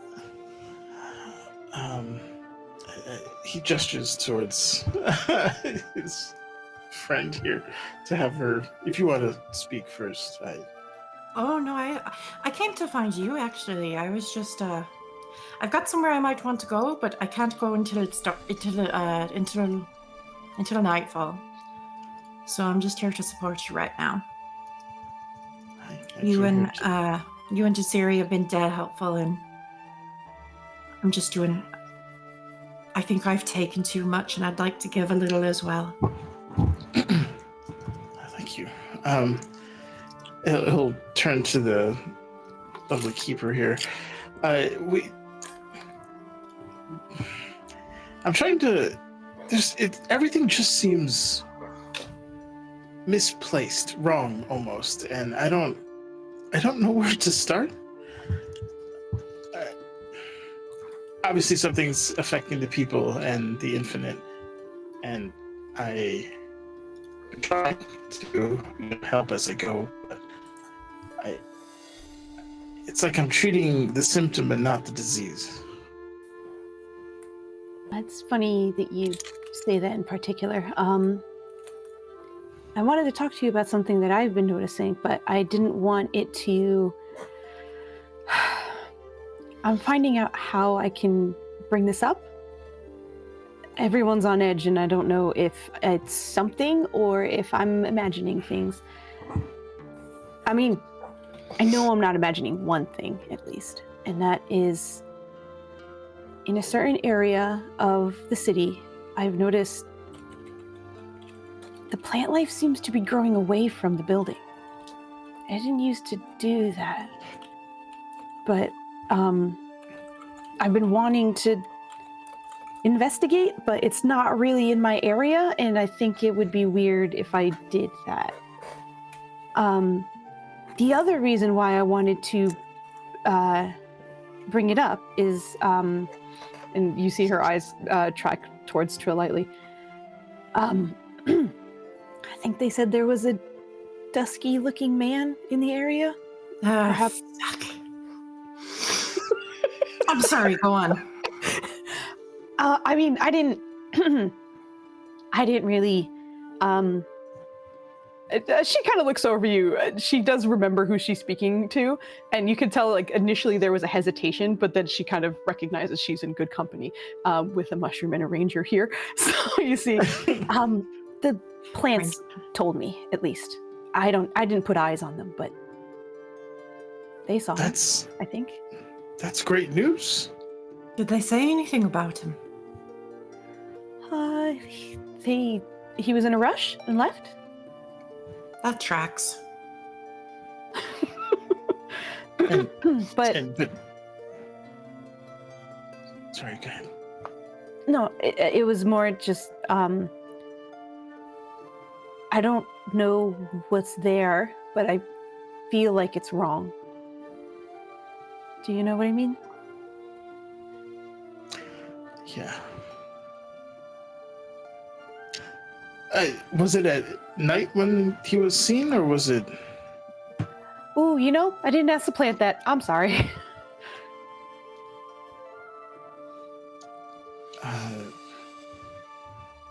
I do know it was yesterday, though. And do you know where? Yeah, I can give you the address. It'll be great. Okay. Thank you. You're welcome. Where's your feathered friend? That is a very good question. Should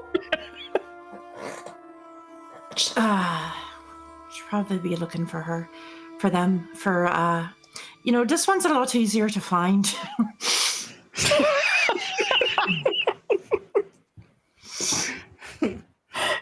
Barry would not have shared anything about what she's looking for either. It's just she happens to sometimes follow you, and you don't know why she's even in the city. Just for the fucks and grins of it all, because for as much as I know, she is that is the general impression that you vibes. get. Yeah, that is the general impression you get from her. If it stops being entertaining, they'll wander away. Would you like to try to find her, and then we can perhaps go investigate this area?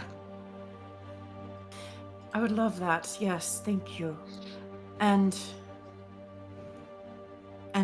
maybe, do you think it's attached to your plants now?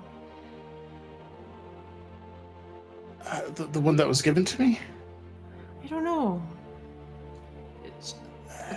It seems odd that it just seems odd that he's here and acting strange. But then, from the sound of it, it's been like that way for a lot of people. Like, it's bigger than my brother. I think that's even more reason to find him first. Definitely not going to kill him. And I stand up. I do and that. I'm definitely not going to let you. All right. Your eyes are way better than mine in regarding tracking or finding folks, so I will absolutely attempt to follow your lead. All right then. Where did we see Jetsiri last? I feel like that's up to the team. Where'd you? When was last you guys were hanging out? Do you think? Breakfast? Yeah, breakfast. Did we leave first, or did you leave first? Or were we walking and we just realized you weren't with us anymore? Yeah, like, what's your passive perception? My passive perception? Yeah. Because I don't have 23. amazing stealth, but 15. it's at least not at a negative. So yeah, you probably would have noticed that, like, at a certain point, that there just something caught her attention, and she wandered off without saying goodbye. But with that type of passive perception, you probably would have seen it. Yeah, I guess go retrace some steps. Sounds good. For the palest person in the desert that I know of. Yeah. And again, All not pale dressing. feathers. Yeah, exactly. There's a lot of things that will make her stand out. No. Go ahead, and you do have a companion who's helping you, who is at least has the same agenda as you do. So Nenners, you can either give her advantage in her survival roll, or the two of you can roll one survival check each. I'm letting the ranger go ham. I'm going to get advantage. Go. Well, thank you very much. That's okay. Thank goodness. Yeah. Mhm. Not one on that first one. Woo! Thank goodness. Just would have been doing laps around the Joe. infinite. Would be great. God damn it.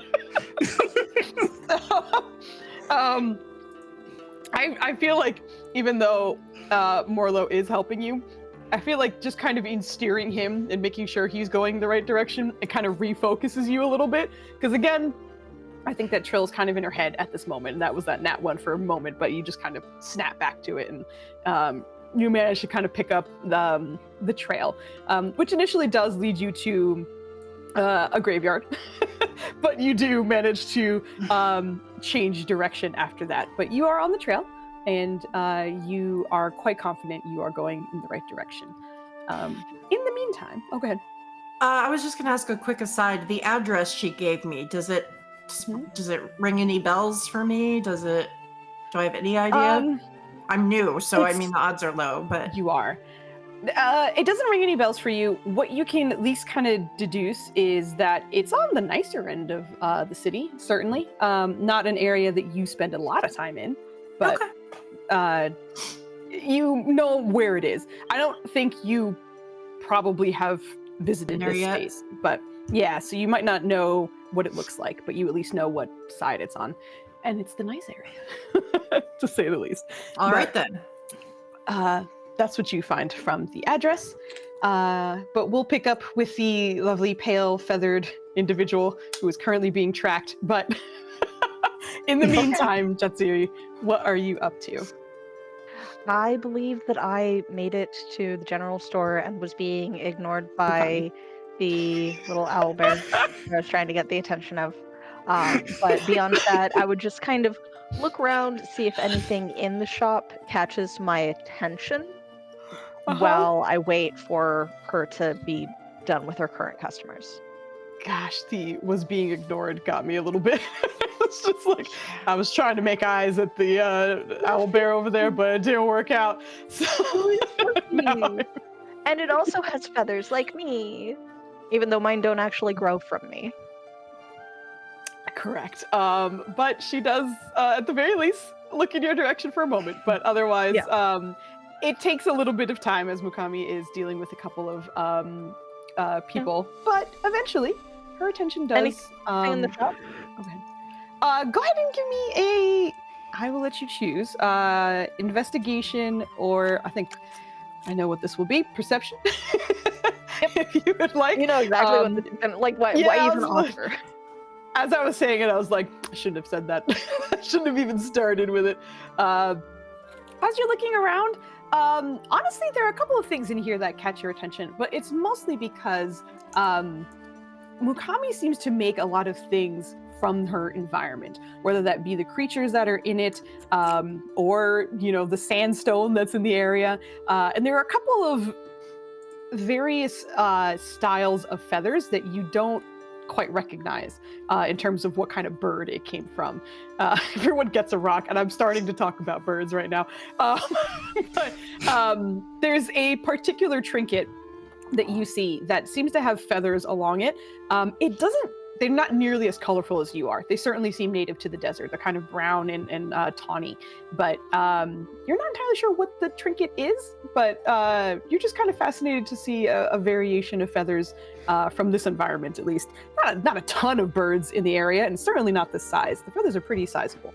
But from what you can make out, it looks like it's perhaps a necklace of some kind. But as you are taking a look at that from the other end of the store, the sort of happy-go-lucky half-orcish woman looks in your direction. Hey there, how have you been? Yes, hello.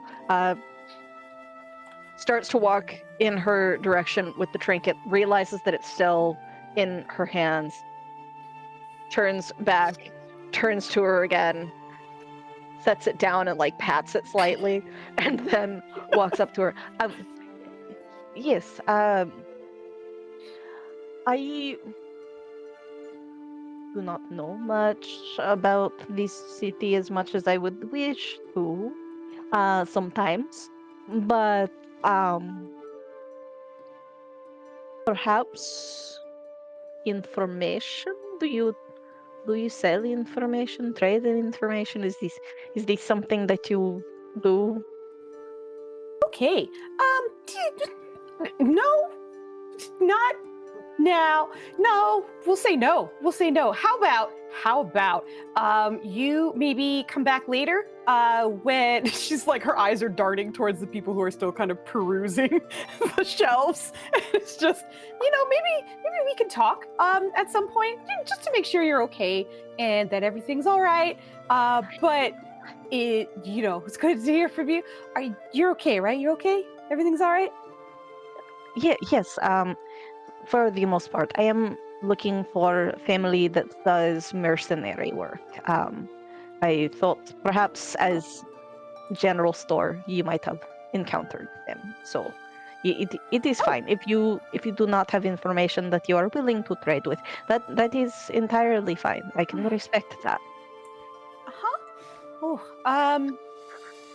Discreet's the word. You could drop by maybe a little bit later. We could maybe have a chat. Did you need anything otherwise, though? Can I roll an insight to see if Jetziri is getting why she's being asked to come back later? Because, absolutely. I'm 50-50 on Jetziri, assuming that she's getting hit on. Go for it. Okay. Please. Okay, so all right. I did not have I love that it's a +1. That's incredible. You are fairly certain that she is very much trying to keep up appearances here and talking about like, hey, do you know about some secrets? Do you deal in information out loud? Is making her very uncomfortable. Her asking you to come back later, I think you would only pick up that she's going to address that. Not exactly what it is or if she has any, but she's just going to address that. Pretending to make that assumption, Jetziri will smile flirtatiously and goes, I will bring you flowers. And then he just turns around and walks out the building. Thanks. She just kind of calmly goes back to what she was doing. Oh my god, incredible.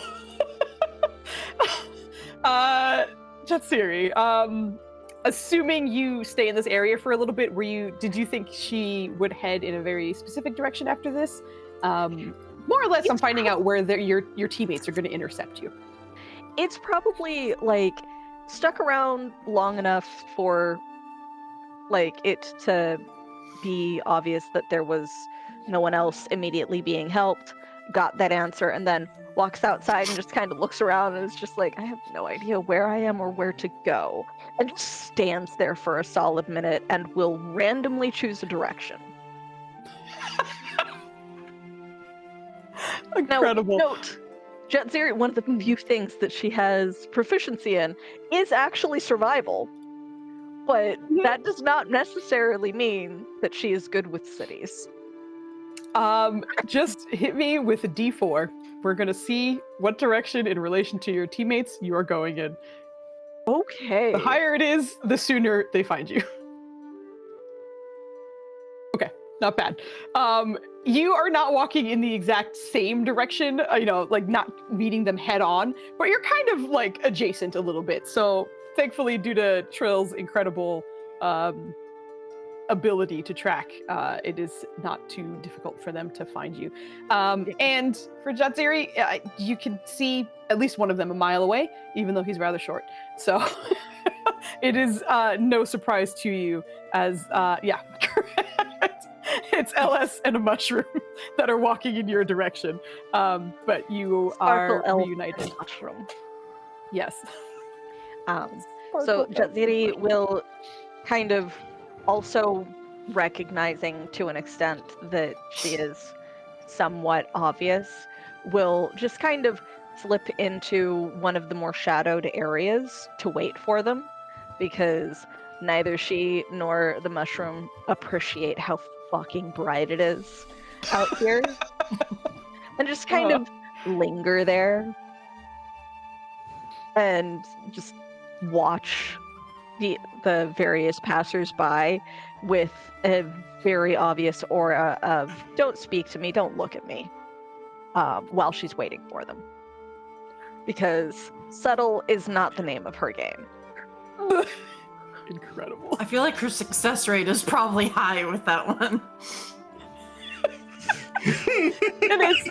It absolutely is.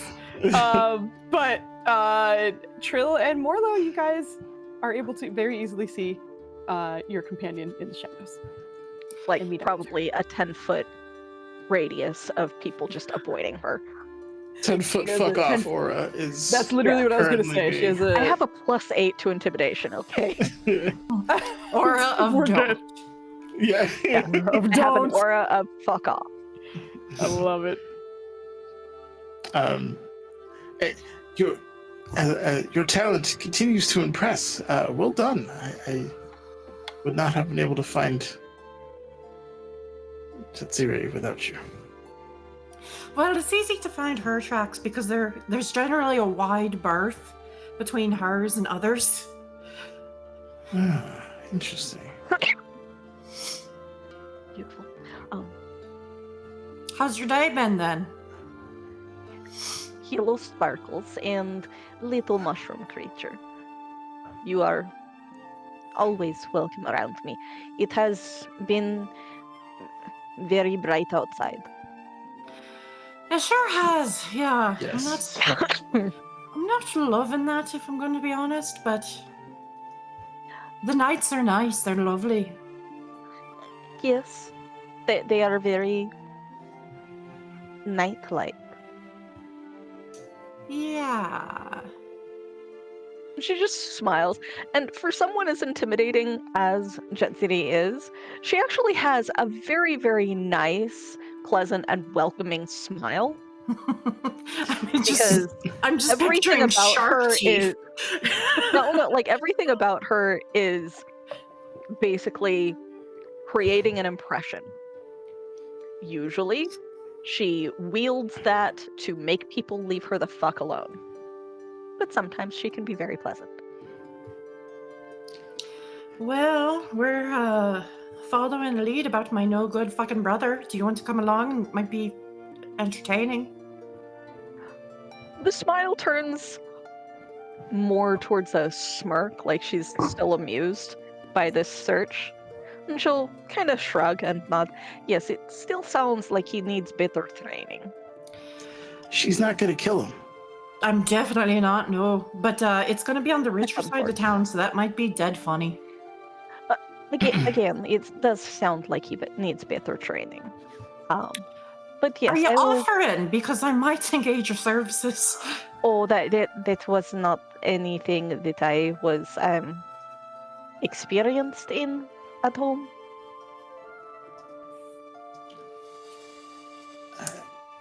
What kind of training? Oh, my people have some. What is your experience? Well, they're supposed to serve, aren't they? Brothers? No. Well, they should. Yes. How do you not have defined roles? No. Yes. Just confusion painted over his face. I love how it's one of them. No, the other one. Yes. Yes. We do have defined roles. Most of the men, yes, most of them serve. Sometimes they lift things.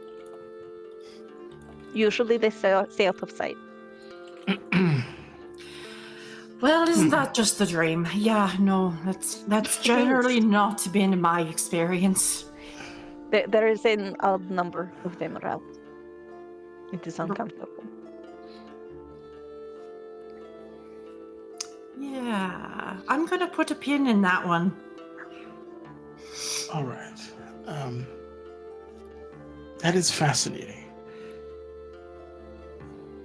I got a scroll too to talk to him, but I'm thinking about what it is I want to say. Maybe I should use it first. Maybe it's dumb to go following leads, but I don't think I'm ready for that one yet. So, if you had a strong female lady and a weak male, would the weak male still lift? I would assume not. I did not have any servants myself. Okay. I hate that I'm going to reinforce your gender stereotype.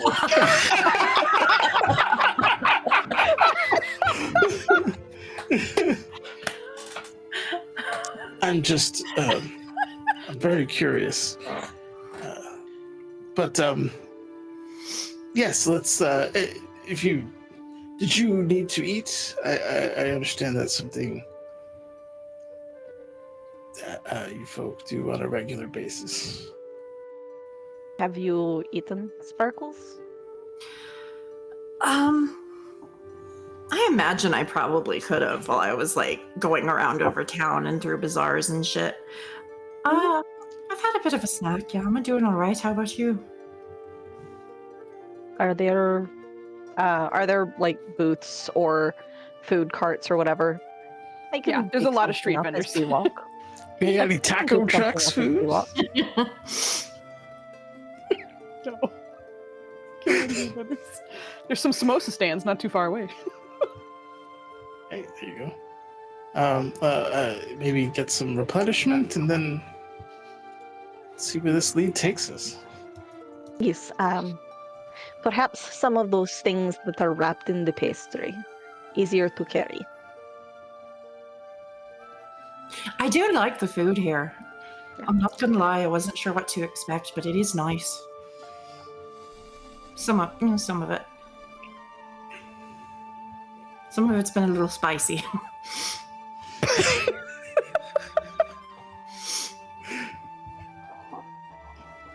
I'm just imagining going from the Feywild to fantasy Africa. It's probably a little much. It's gonna be quite a difference. But I was cracking up just imagining Trill in like a restaurant, just like, damn, that was a lot. But anyway, milk. And Jetsir is just talking about a general meat pie. Most cultures have them. pretty much. You three are on your way to a samosa stand and perhaps investigating a particular location afterwards. But we will go to the family who has, some of them at least, have changed and are ready for a shopping trip in which a totally clandestine distraction will probably happen at some point. But the group of four, Nima, Lizette, Caldwell, and Imani, are exiting their home. I will also definitely say that Lizette doesn't change to go out. Lizette wears that outside in the desert with her pale ass skin, which is very, very normal for her and for the people that she's lived around for the past couple hundred years. She's just the elf that doesn't wear a shirt.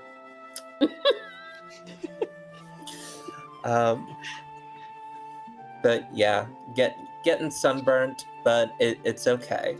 She runs cold anyway. I think the only change that Nima had is that she put on her I'm walking in more sand shoes, so it's like a chunkier stable heel, because she is a tall bitch that wears heels even still. 6'1" plus heels. So Let's go. So she just has more stable heels on for walking in sand, and she has like her like a pouch next to like on her hip is just like an umbrella, because eventually it's gonna complain, oh, this hurts, it's burning. It's just like, okay, well here's your parasol, because you always fucking forget it. Stubborn asshole. Incredible. But yes, you are heading out with a few things on the agenda, I do believe. So where are you guys getting started? Well, most of it's going to be attainable in a similar location if I got to talk to somebody who knows metals and I also need jeweler's kits. So I will meander that the ultimate goal, but I figure the odds of being able to pass a place that has the various decorations we need and a suitable you all need to eat lunch probably, so I can sneak away and buy the things that are super secret. So I've planned a route that will get us decorations, eatery, and then the place I can purchase the actual stuff. What was the name of the brothel that was under new ownership? Is it the Blushingly? That was? Oh no, it wasn't the brothel. It was, excuse me, just a lounge was in the area. Yeah. Let me confirm the name for you. Under new management. It's not a terrible name for a. Under. Was it a hookah lounge? Because that would be cool. Pretty much. It wasn't no hookah involved, but very similar vibes in terms of like pillow pits and such. Like really nice, lush looking area. Hold on. Thought I had this name up and I don't. Give me 1 second. It's just called the lounge. It's just called the lounge. It's the Cushy Cat. No, we see that people are in there. Nenners has never in his life said the Cozy Cat correctly. Like, when they first arrived in the city, he was like, it's the Cushy Cat. And everyone was like, it's not. Hold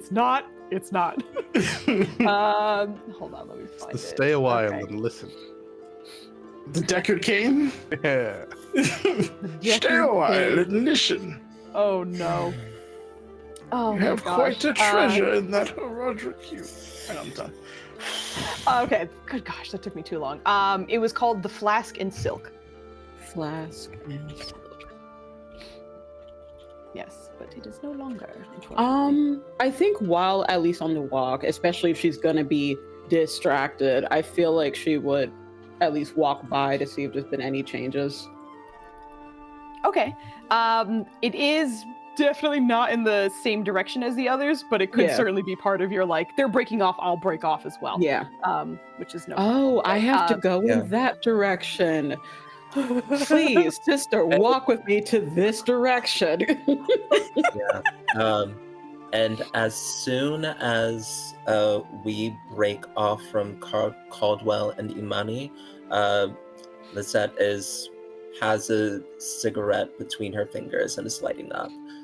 She does not smoke in front of Imani, but she does have a very severe addiction, and when she is outside and away from the kid, she will be smoking. Right back to it. No problem. But we'll say that decorations were searched for, purchased in the like before everything happened. But for the breaking off in particular, if there was anything you group wanted to say before it happened, but there is a moment where Imani seems to know it's happening, and Nima, you can read it on this little girl. A part of you is grateful that she is terrible at lying, but you also don't see it too often. But you immediately kind of start seeing the body language of sort of darting eyes between Lisette and Caldwell, and most of the time she walks right beside you, sometimes holding your hand, sometimes holding Lisette's hand. But at some point you see her just kind of standing right beside Caldwell, like almost behind him, while kind of like eyes flicking at Lisette. Right about the time. Lisette will give her a wink. Oh, sorry. Oh no, you're good. I am just remembering that I have to meet with someone on the other side of the market. Imani, my dear. Yes, Mom. Auntie Lisette is going to be coming with me. Are you going to be okay with Caldwell? Yeah. All right. Remember our rules. Be polite, and if someone is being rude to you or Caldwell, I know he can handle himself, but sometimes it takes a lady's touch. And if you plan on being with friends, make sure Caldwell knows that information before splitting off. Okay. All right, be good. And she'll just like grab her cheeks and just does do like the squishing and then like the my precious girl. You're so perfect. I don't deserve you. You're the best, Mom. All right, now go. Okay. Bye. Runs off to like nearly skipping beside Caldwell in her absolute excitement that is not suspicious at all to people who know her. Caldwell, you ready? We're gonna go get the thing. So I'm gonna do an exaggerated, like, is the coast clear? I believe now's our chance, young miss. Yeah. I'm so excited. I'll lead her off to this whatever place will let me both figure out some metal questions. And you do know there is a jewelry store who does seem to have a very talented, for at least slight metalworking in some cases. The place is known as the Ruby Pledge, and you have been there a couple of times, of course, but she certainly might be a first stop for you. Her name is Donella, by the way, the store owner. we will head there. All right. So I will have you guys heading off. Sorry, I interrupted the sisters as you're breaking off, but go right. We'll pick up with you guys as you watch the two of them leave.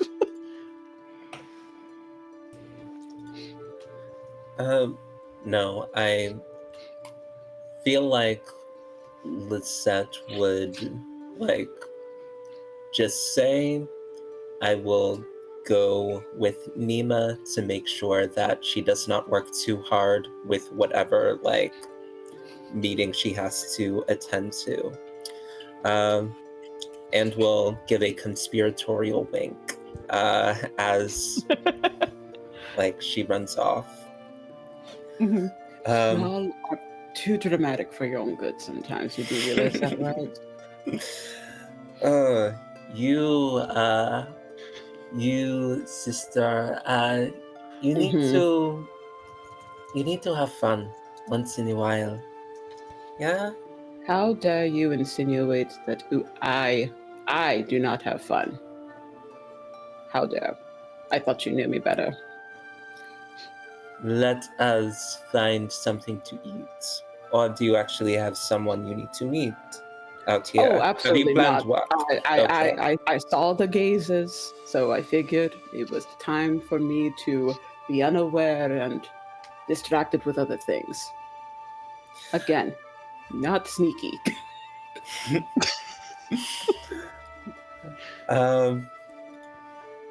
Yeah. Then, what do you want to do? Where do you want to stroll? I'm tempted to say samosas to like merge the parties, but I don't want Joe to just be off babysitting while we adventure. Are you kidding me? I get the fun adventure. That's This so is a field fair. trip. This is fun. I think the samosas are in the direction where Joe and Amani are, so we're gonna go check out this lounge, and then we can make our way to samosas. So you are doing work. I see. This is me more so being nosy, not work. How can it be work if people refuse to talk to me? It's just nosiness. Yes, it is not work at all. You are just walking directly past the storefront. You are going. You cannot tell me you are not curious. I suppose you're all right. See? It's almost like we're family.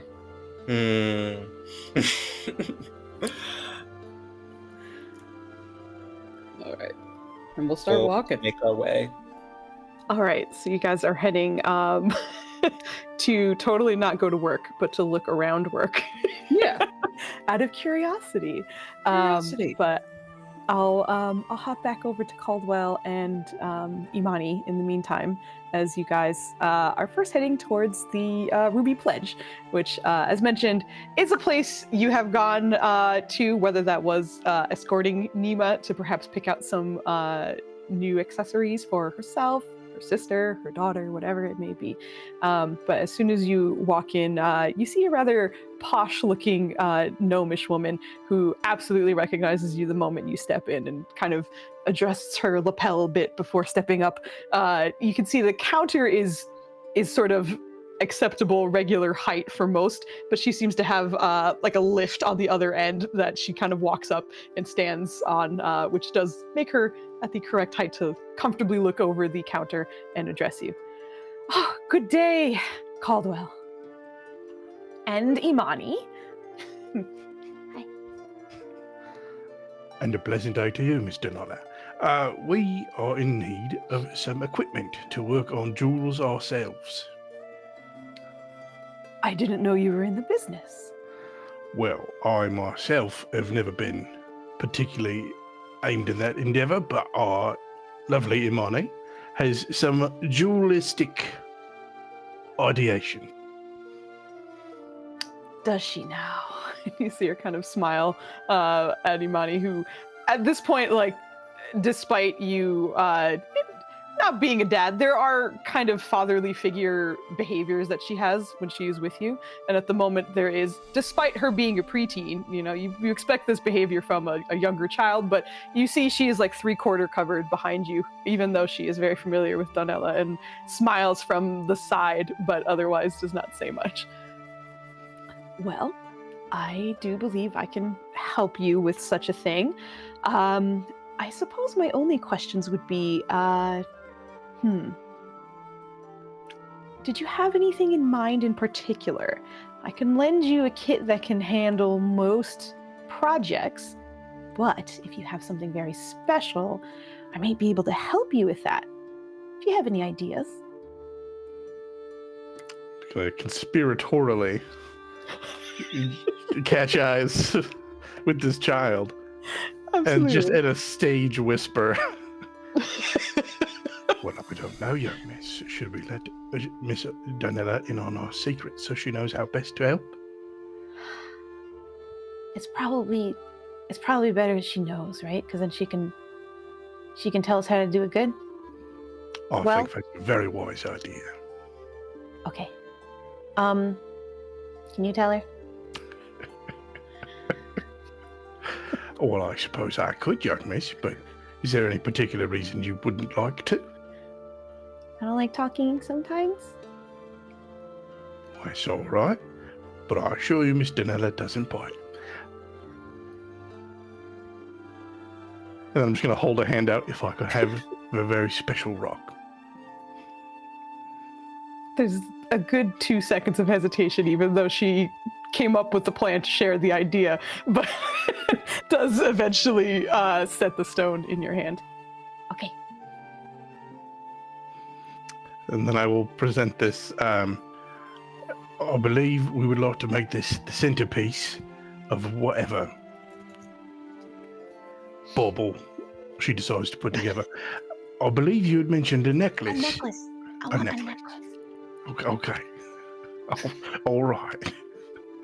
It does seem we would be liking to make this a pendant of some sort, whether that's on a length of cord, then adorned with other bits and bobs, or if we're looking at a metal chain of some kind. Give me an insight check as you display the stone.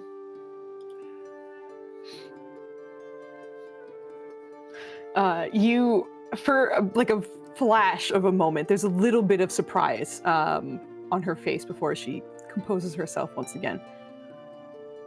Very interesting. Did you have any, and as she's saying this, she's very much addressing you, even though she can still see bits of Imani behind you. Did you have any plans on getting this perhaps cut into a particular shape? We can make it various different sizes. It is large, but it could act as a pendant, perhaps for a necklace. A larger tiara, perhaps, depending on whose head it would reside on. And even though she's kind of smiling at you, you can kind of see like peripheral attention is on the little girl, almost attempting to read as she's saying this, but continues. It is a beautiful color. And I think we may be able to, if we would like some other baubles attached to it, I may recommend some amethyst stone to work alongside. Very similar shade. Well, what do you think, young miss? Do we want other stones to complement this one, or do you want to leave this very special rock all by itself? It's really special, so I just want it to be special. It should be on its own. All right, no other special rocks, just this very special one by itself. Now, did you want to shape it or cut it down in any way, shape, or size, or do you want to leave it just as it is? Leave it. All right, well, we do not want to cut this very special rock, Miss Donella. We would like to leave it just as it is. All right. The good news is that I know your talents as well as yours. And she finally looks down at Imani for just a moment. And in that tiny gesture, you can already feel like the weight shifting behind you a little bit, almost trying to dodge her gaze, even though they know each other. But immediately looks back at you. It's simple and easy, I think. You should have no problem putting it together. And even if it were complicated, I'm sure you'd be able to handle it. But let me get you a kit in order to complete this. And I'll give you some chain that you can choose the length of. That way you can kind of customize it yourself as well. Depending on who it's going on, and I'm sure it's someone special, you can adjust. Sounds like a mighty fine plan indeed. And she kind of smiles brightly, but doesn't, has almost like learned her mistake and looking at the child and keeps it on you, but then turns for a moment. I will be right back. Let me get you your kit. She turns to disappear behind the counter. And as she does so, oh, thanks for the follow and the stretch. We got to stretch, guys. Not cursed D&D has told us to all stretch. All of the arms go up. Thank you for the follow and the stretch. Honestly, it's always nice. But while she is going to the back to grab a jeweler's kit and perhaps some chain, you feel Imani kind of pop back out from beside you, just leaning up to get your attention. I think that did good. Thank you. Well, you're quite welcome, young miss. But I maintain that you could have handled this particular task all by yourself because you're a very capable young woman. Sometimes it's like it's hard to say what I want, but I think you're really good at it. Well, like anything in life, you get good at things by trying them over and over again, and by willing to be bad at it first. But I will tell you this, if you need a moment, maybe 2 or 3 moments, to put together the words before you speak them, no one will rush you along. There's a good long pause. And eventually, Okay, I'll try next time. Just nod approvingly. eventually, Donella comes back out, and you see her set down a jeweler's kit. And you probably haven't engaged with one. You've certainly seen some being used, but I don't think it's something that Caldwell himself has ever used. But just at a glance, the tools and materials look particularly quality. Perhaps a kit that hasn't been used and is brand new, or perhaps she found one in particular that she wanted to share with the family. But she folds it up after kind of exposing the tools within them, various different ways to open up chains, fasten things, work wiring, various different tools in there. But folds it back up, slides it in your direction, and then in a small pouch, you see her kind of extend towards you. This is a delicate but beautiful chain that I believe will complement and allow your stone to be as special as it deserves. Very kind of you, Miss Donella. I'm going to pass that along to let Imani carry that, so it is the most cared for it could possibly be. Just kind of clutches them both to her chest. And then I'm going to pull out a money pouch because I don't know what I need to pay for all this. You see her kind of looking, 30 gold for the total. I will pay for that. The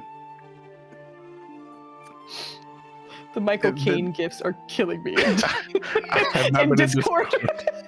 In Oh gosh. I will kind of peruse just the wares for a second, just to get Imani looking at some stuff, so that I can then just have boring adult conversation that won't be listened to, which is just metallurgy questions and whether I should be redirected somewhere else. But basically, grown-ups are talking. I don't care about that. That's the vibe I'm trying to instill. Gotcha. Go ahead, give me deception, I guess, at advantage though, because you have more than likely done this more than once. So you're probably same roll, baby. The good news is this is a child who is absolutely fascinated with the things that are in her hands.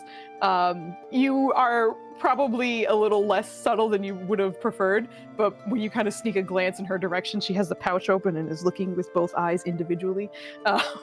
It's just completely tuned out to whatever you are saying. But you see Donella kind of lean in to answer any of your questions. Right. Lady Nima did have an idea for the young Mrs. birthday. Well, I'll have spelled birthday out. She's smart enough to spell, but I also... Yeah.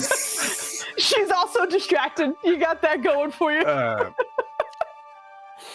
She Oh, had God. questions about what material might be used to construct some sort of clockwork familiar. Something robust enough to not break immediately, but not necessarily as mundane as iron. All right. Well, I can recommend some stones and some metal that will look very pretty. But truly, for such a craft, I do believe I may suggest Ipuki, his knowledge in this moment.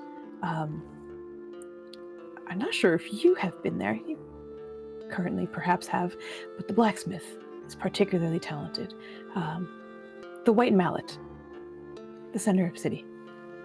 Well, I trust your recommendation, and I'm sure once it is constructed, it may need proper decoration. The one thing I will mention is I do think he has been busy as of late, closing shop a bit early. Might not be able to catch him tonight. Well, it'll be on my list for tomorrow then. Well, I will get her out of your hair, and we will leave you about your business. The both of you are always welcome. And then, are you prepared to leave, young miss?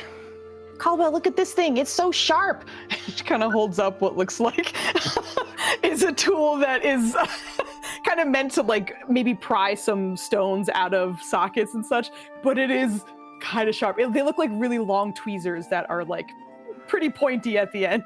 But like as you turn to look at her, she just kind of whips it out. Thankfully not too close to your face, but look at this. Well, that is very sharp indeed, so we must treat it with incredible amounts of care. Yeah, it came with this cover thingy, but I wanted to see what it looked like, so I took it off. Well, perhaps we should put it within this cover while we transport it back home. Okay. Put it back on. I just kind of fold up the toolkit again and just so cool. I can't wait. Do you think Mom would be mad if I take apart some of my jewelry? I don't think she'll be thrilled, but I do think it's something she would forgive. Call it an exercise in education, and you can get away with quite a lot. Okay. Okay. Thanks for coming. Always happy to take you wherever you need to go, young miss. Now, perhaps we should put that toolkit in the bag with the decorations so it's not looked at too closely, but I would hang on to that bag with the chain in it. Okay. There's like slight hesitation, but you certainly seem to be in her good graces at this point, and she's willing to listen without much fuss, and does so, putting the toolkit within the bag of decorations, which you're very relieved is mostly kind of fluff, various like banners and things to hang, so it is very easily hidden in there. Not that the secret was all that secret, but thankfully the person we're hiding it from will be the most oblivious possible on purpose to try and sell it. All right. Well, then, unless Molly has some sort of sidetrack to drag me on, we'll start circling back home, and we might stop and get some sort of whatever vendor street food equivalent of a treat is available. No problem. Yeah, samosas. Everyone's getting samosas today. But, I will. Yeah, actually, I'm kind of curious as to how the kid would react to the giant mushroom. With absolute joy. With absolute joy and curiosity in her heart. I did not consider you guys overlapping at the samosa stand, but I love this idea. So I'm gonna have our resident mushroom roll me a luck roll, and we'll see if your paths cross at this moment. Please. I just want to point out that I think you know my status with the Liberal Elders Club, and I think you're abusing it. And I do also want to point out that there is another storied and honored member of that group here as well. So I want an asterisk by this roll. What am I rolling? Just a d20? Just a d20. Hit me with a luck roll. See how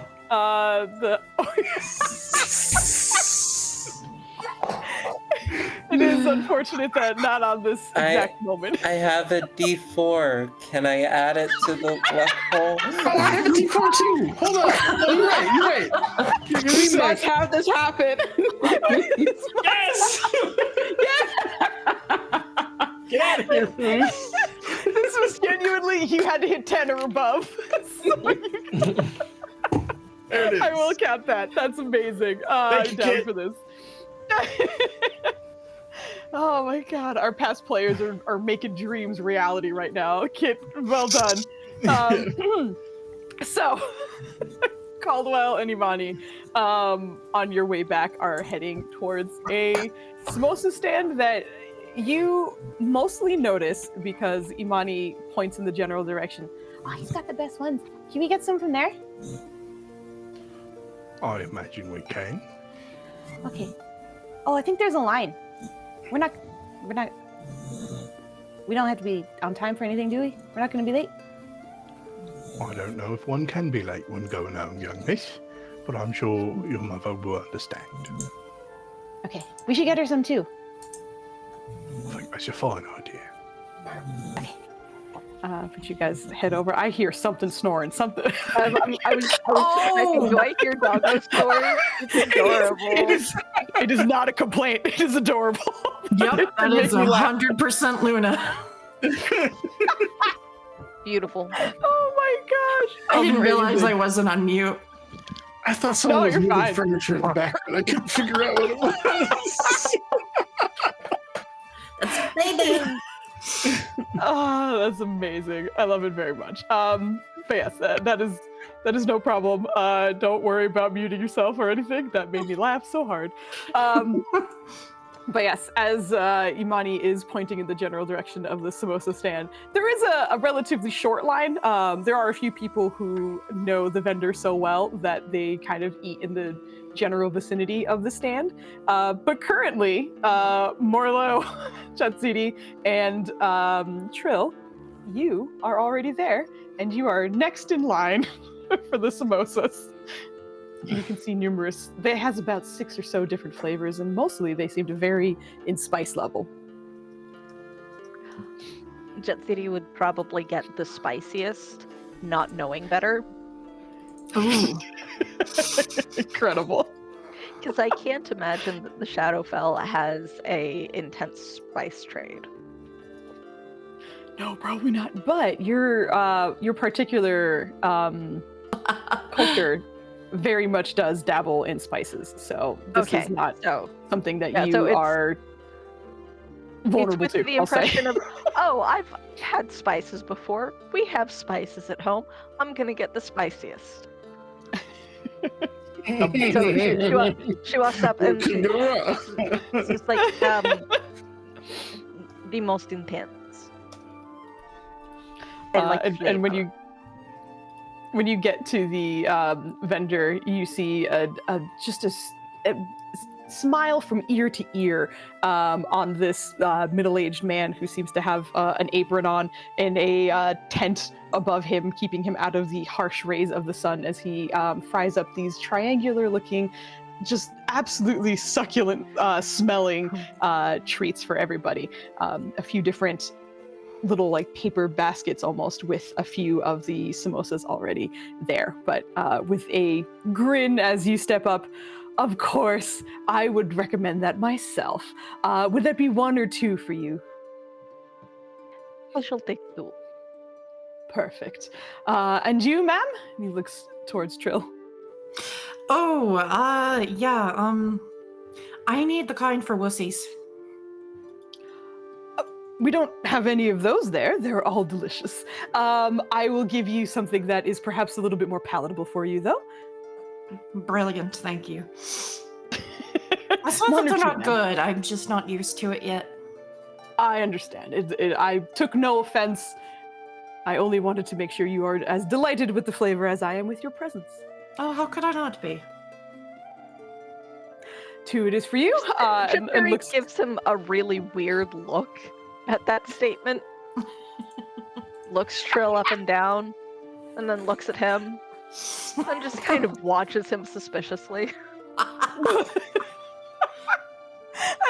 If he clocks it, there is no mention of it, but afterwards looks down at your companion, which is the mushroom man, and just and any for you? Notices full lack of mouth. He just kind of tentatively tries to make contact. No. But we'll look for kind of clumsily grab a couple of gold. Alms for whoever may need feeding in the future will be on me. Oh. Is he with you too? Oh yes, he is. Just as We're me. friends. Yeah. Okay. Do you not understand feeding those who are in need? No. I was just curious, and I'm just gonna say I'm gonna give you both an extra samosa because your friend is very nice. But I will absolutely donate, as I typically do. But I appreciate it either way. Insight You're welcome to if you want to. No. Jetsiri, well, I'm actually going to take that because Jetsiri is very suspicious of him because she was not sure if that was salesperson or inappropriate man. Those are the only 2 options. There's We are no. so often inappropriate. I really hope we come across someone who's genuinely hitting on Jetsuri. And then they just think, oh, salesperson. No, like That's what she because rolls in that that one wasn't on the inside. yeah, because that wasn't directed at Jetsiri. The I'm happy about your presence was directed at Trill. And I'm just like, Oh, this one's male. Is this one gonna get punched? Oh, Caldwell. As you samosas gets punched immediately. Please don't punch a samosa man. Yeah. But with your 14 insight, you are absolutely able to read that this is salesman. You can see that it was simply the particular choice of words that Trill said that made it very easy for him to turn it into a compliment. This is simply being a charismatic individual to make coming back to him easier. I would think that with that read, you also kind of notice that it's such an outgoing personality that people either kind of latch onto him and are like, oh, he's a fun guy, or the more introverted people might be like, that's too much energy for me, I gotta go. Yes. And he was genuine about he actually donates his extras to those in need, or would I not be able to get that with 14? Okay. I think with a 14, you wouldn't quite, that's a little bit deeper, and he is very much putting on a persona at the moment. But at the moment, truthfully, he seems like a very kind person. So she still watches him a little suspiciously, but she doesn't threaten him, punch him, or act aggressive. It's a good start. It's a good start. No assault. It's as you guys are starting to get your samosas, you get 3 each, with the lovely donation kind of picking up the moment. But it's about that time where Imani and Caldwell find themselves online. There's about 3 or 4 folks in front of you kind of waiting. But as you step online, you see Imani kind of leaning and staring at the mushroom head, which is extremely wide. That can be seen from either end of this here line. And Who's from taller, beside her you, or the mushroom? Her or she is. Morlo, sorry. She absolutely is. Yeah. Her mama is tall, and she is like preteen age, so she's decently tall. I think for her age, she's probably like taller than usual. So, despite her sort of mannerisms and her like timid nature, she kind of looks like a big kid. But she, while standing next to Caldwell, hey, What's that? What's what, young miss? Look at, he's made of leaves and mushrooms. Do I know what Micah is talking? That's a great question. History check. It's not super high. We'll just see. This is kind of new to you. You've certainly never seen one in person. You've heard stories, certainly. I mean, it's clearly a being, right? Yes. You're absolutely. That's a creature of some kind. Well, I think that what is more of a who, young miss, and we should probably not stare so much. You think you'd be mad if I... I don't think anyone would be mad. It's just impolite. Oh, okay. There's nothing impolite about curiosity. There is great effort in her not staring. It's like hard eyes at you. She's trying really hard not to look away. Okay. Can I say hi? I'm just weighing my stranger danger instincts. There's nothing wrong with saying hi, but I probably shouldn't encourage you going up to strangers. Especially one that's like, she doesn't know what that is. Let's go find out. Now, I don't think it's a good idea to encourage you to walk up and start talking to people in the streets that you don't know particularly well. But if he catches your eye and looks in your direction, you may wave. The hard eyes just shift over to the mushroom. Look at me, look at me, look at me. Yes. It just I have a passive perception of 15, right? So I'm imagining I'm catching this at some point. I have a 23. I'm assuming I do, and I'm. Oh yeah, yeah. 100%. Absolutely. I would say, you know what? Hold on, I do have a sheep. Jetsuri, wait. while like all of this happening, is probably going, how do you absorb sustenance since you do not have a mouth and eat? And like is probably saying this loud enough for the kid to hear. Usually, this is all through our heads because he doesn't have a mouth. But it's just through my feet. I walk into the infinite, and the infinite provides. But if I'm at home and there's some moist soil, I just stand in it, and usually, during the melding, I absorb what nutrients I need. All right. Can I ask you what may be a very dumb question? No, there's no dumb question. Yes, you can A ask. question born of curiosity then. If you meld into something that that isn't really your native terrain, like, I don't know, volcanic soil, or I don't know, something different, does it change how you feel? Does it change taste or coloring, or does it have an effect on you, or is anything better than the other, or is it all just experience?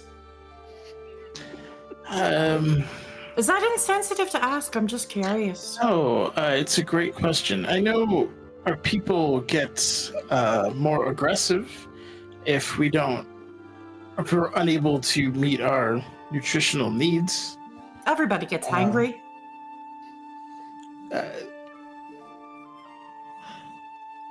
That's what you call hungry and angry at the same time. And it's it's usually- having this conversation. A single-digit stealth roll is absolutely noticed from the entire team. I want you to know she has a bonus. I just rolled ass. You absolutely see a preteen little girl dressed very nicely. standing beside what absolutely seems to be a butler of some kind, who I imagine Caldwell is not. Are you still looking in the direction of the mushroom, or otherwise? Yeah. I'm just not kind of Seems to be focused. minding I'm his just own business. living my life and I'm in line. Yeah, just is there. But the little girl is making fascinated eye contact with Morlo. He'll just finish the sentence while waving back at her, but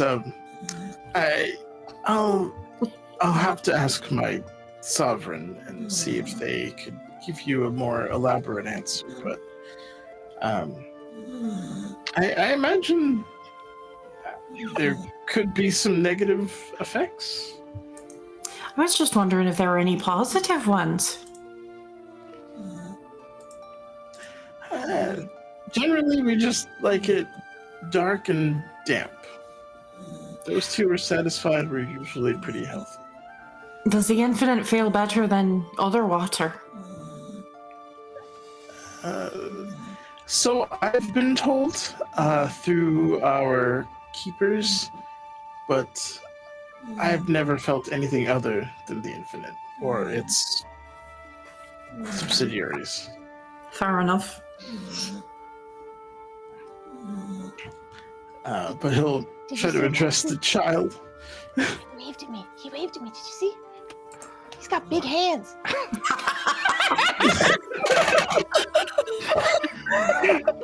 You got the meowy hands. We love a callback. Oh, God. Session 0 was a fun one. Yeah.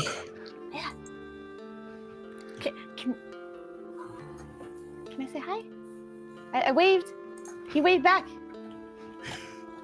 He said I should practice talking to people. I did say that. Getting trapped by the logic of a child. She learns to gaslighting so young. Well, you have expressed that the kid is very smart and is trying to learn independence. Well, we mustn't dawdle, young miss, but if he's still by the front of the line while we order our samosas, you may say hello. Okay. She is positively vibrating, but is waiting patiently as the line does seem to move a bit, bringing you closer. Unless the other trio. Just excitement, right? I don't need to reassure this child.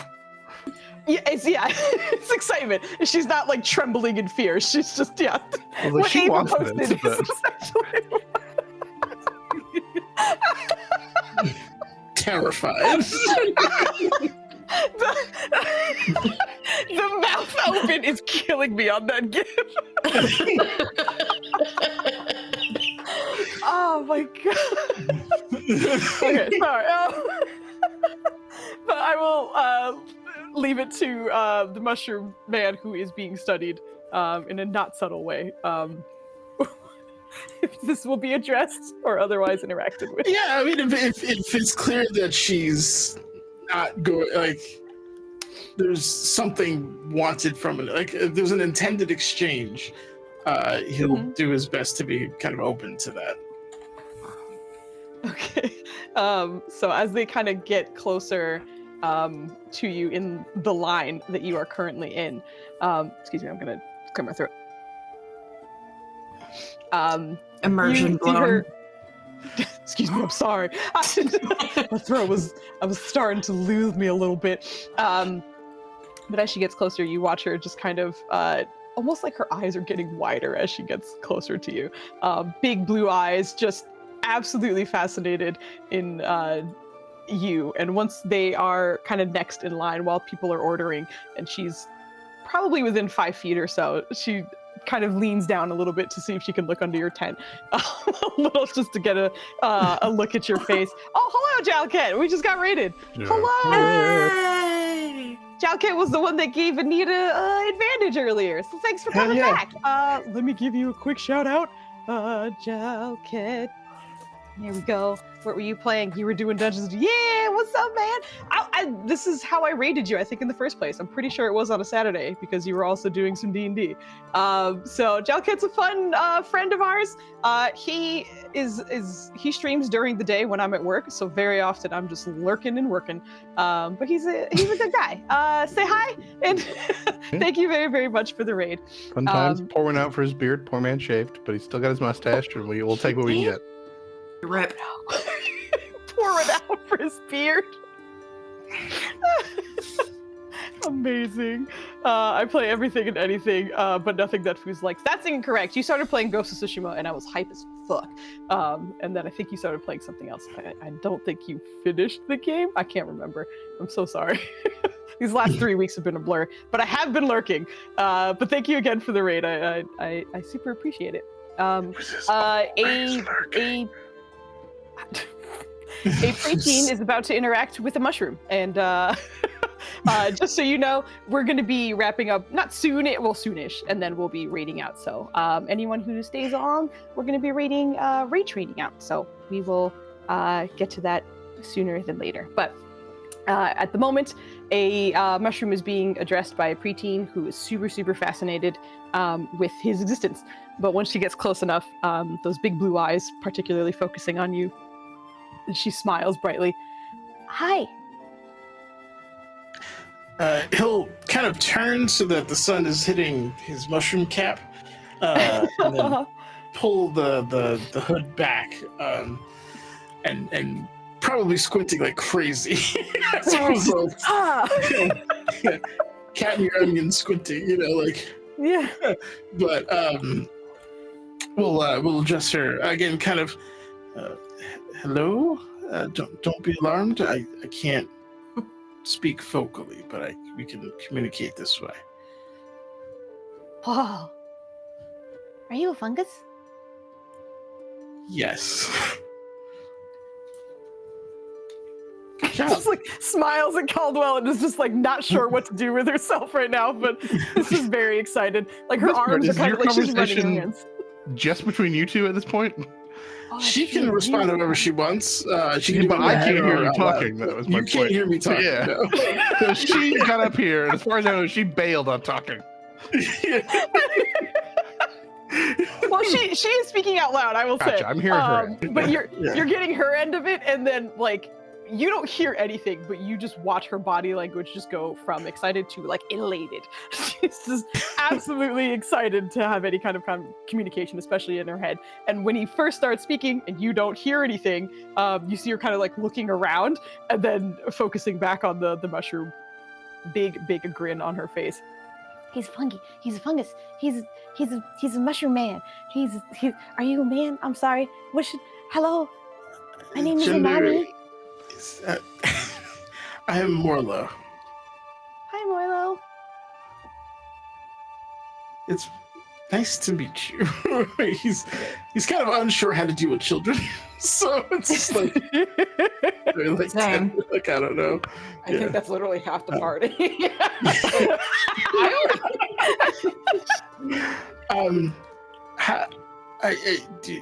Do you like this establishment? It's the best. He has the best samosas ever. He has the ones that have the sweet peas in them, and I love peas. Interesting. Hey, I have a question for you. Okay. You see that blue lady over there? Whoa, yeah. We're looking for her brother. Have you seen someone who looks like her, but is a male, I think, or a guy? But he's also really dumb. Have you? Is that something or someone you've seen? My mom said I'm not supposed to call people dumb out loud. Oh, is that being rude? Dude, you communicate differently than I used to, and I apologize if that was offensive. I'm just now looking like you're. That I just got. I'm not supposed to call people dumb out loud. I'm just like, what is happening? Yeah, Theory is probably like 5 or 10 feet away, just like observing and Yeah. like snacking on her mimosas. Being very amused wild. by Morlo It's- struggling to communicate with a child. It's not important. I mean, if you haven't, it's okay. I was just we're on the lookout, and you seem like a very curious and observant a person. So if you had seen him, it'd be helpful. Oh, I don't think so. She's really pretty. You see her kind of Hello. wave in your direction. Thank Hi. you. You're a lovely child, yes. Yeah, it is okay to call this one dumb. I give you permission. He's mine. My brother's Can I see your pretty dumb. tiara? Oh. Sure. You see her immediately kind of like reach for the ends, which do seem kind of like pointy, just kind of testing the sharpness almost before. It's really nice. Thank you. One of my sisters made it. Wow. I'm trying to make jewelry. Oh. Oh, I'm sorry. You asked me a question and I didn't answer. My answer is no. That's okay. Oh, it's perfectly fine. Thank you for your honesty. Is it your I'm dad? Imani.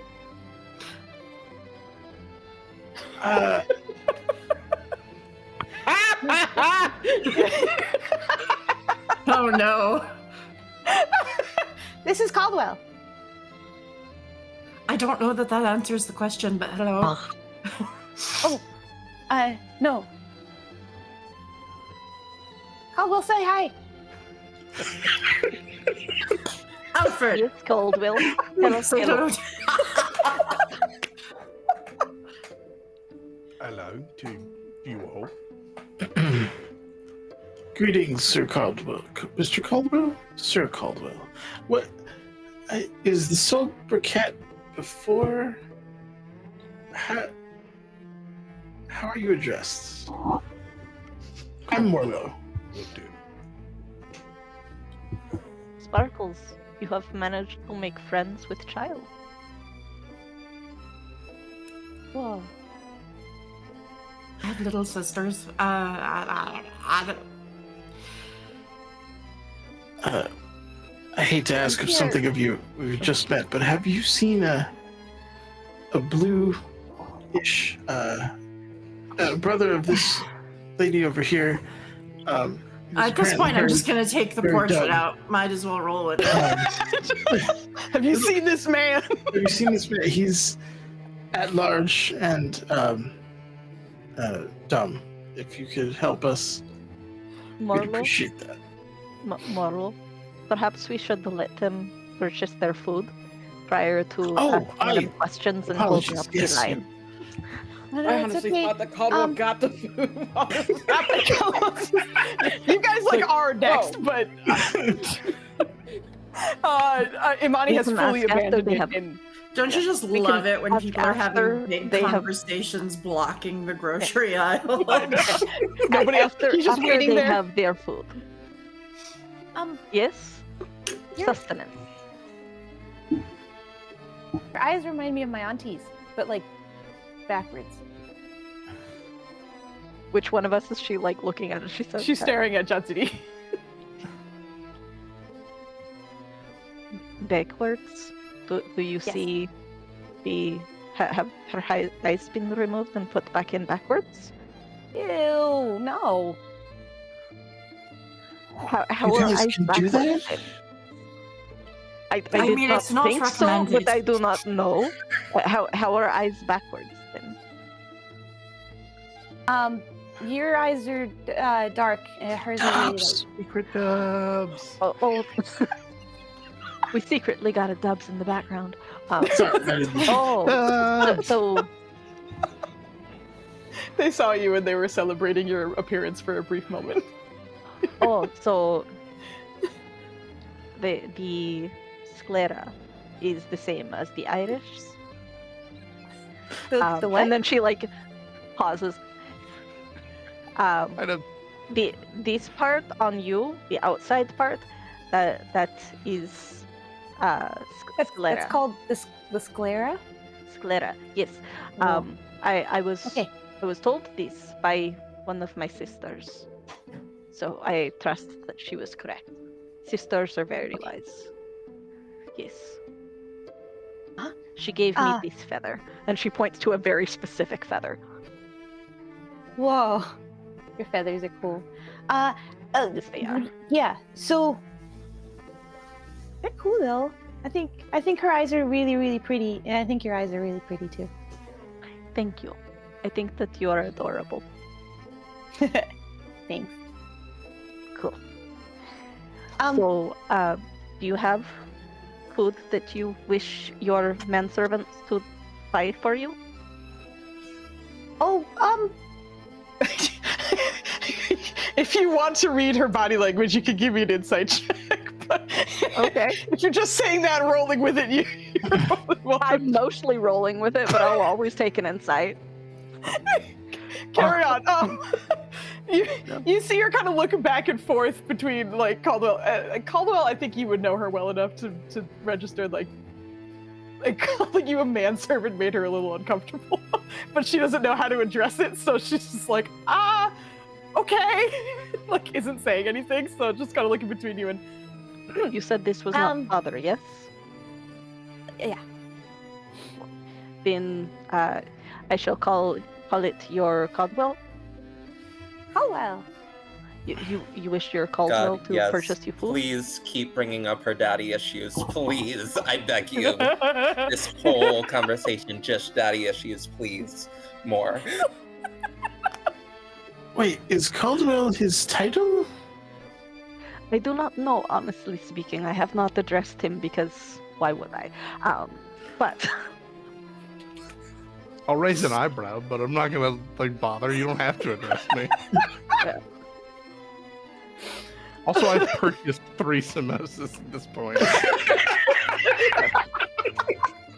Wonderful. Did you get one for Wonderful. Lizette too? But I did, young miss. Okay. Thank you. And then kind of turns to Morlo, despite the fact that Morlo communicates very differently than speaking. He called her young miss, so I think that the title is Caldwell. Oh. Okay. Thank you. So much to remember. I learned So something much of new. your Clara. Yes, material dwellers are very strange. It's all about context. You have Yes. to really pay attention. Like it's inferred rather than spoken. So, for having a Caldwell and for being adorable, I gift you this, and picks out one of the feathers and hands it to her. Thank you for assisting with the search of the brothers. The brother you wish you were going to show to the Caldwell. Oh, yeah. I'll address Caldwell. I think Trill feels a little awkward, but is also not going to do a thing about it. Have you seen my brother there, Sir Caldwell? Mr. Caldwell. I don't know your title there. It's Caldwell. Title isn't quite necessary, Mum. Caldwell is simply my name. As to whether I've seen your brother, hey Foos, have I seen her brother? History check, my man. Uh-oh. Boom, pow. His job is to call, and he does it well, and thus Caldwell? Probably. With an 11. That's honestly good. No. I like that. Actually, I know obviously Caldwell does help the family and such. This is a family question, I think. In general, do you think Caldwell is mostly kind of at home or taking care of? I'm sorry. I love that it's anyway. not on stream either. Only we can I see know, it. that's why. It's This is just for special you for guys. us. Exactly. But as the family, do you think Caldwell does come to your place of business much, or is he mostly taking care of errands or home, whatever? Where do you think Caldwell spends a good amount of his time? It is established that he does gather notes, in particular, back to, hey, what's happening back home, making sure we're still good. But Right. I think because of that, he does go where he's needed, but he is mainly at home. Like, you make sure, like, he's there during dinner time at the very least. We see him a For lot. sure. I have errands most days that take me out and about. There's people I check in with. As much to be a constant, you see me all the time, so you remember my face, right? As to actually get anything valuable that day. As and, He's a picking man up with a whatever's busy needed. job, but he is there for the dance recitals. He's damn sure at the dance recitals. Talking about the child, love not the this. dancers at your establishment. Yeah. I love this. Please roll this with advantage then for me. So one more history check, please. Pow! All Hell right. yeah. Hell yeah. All right. I did ask for it. Let's go. You did. Incredible. Initially, no. You see the face and you're certainly not something you have logged away.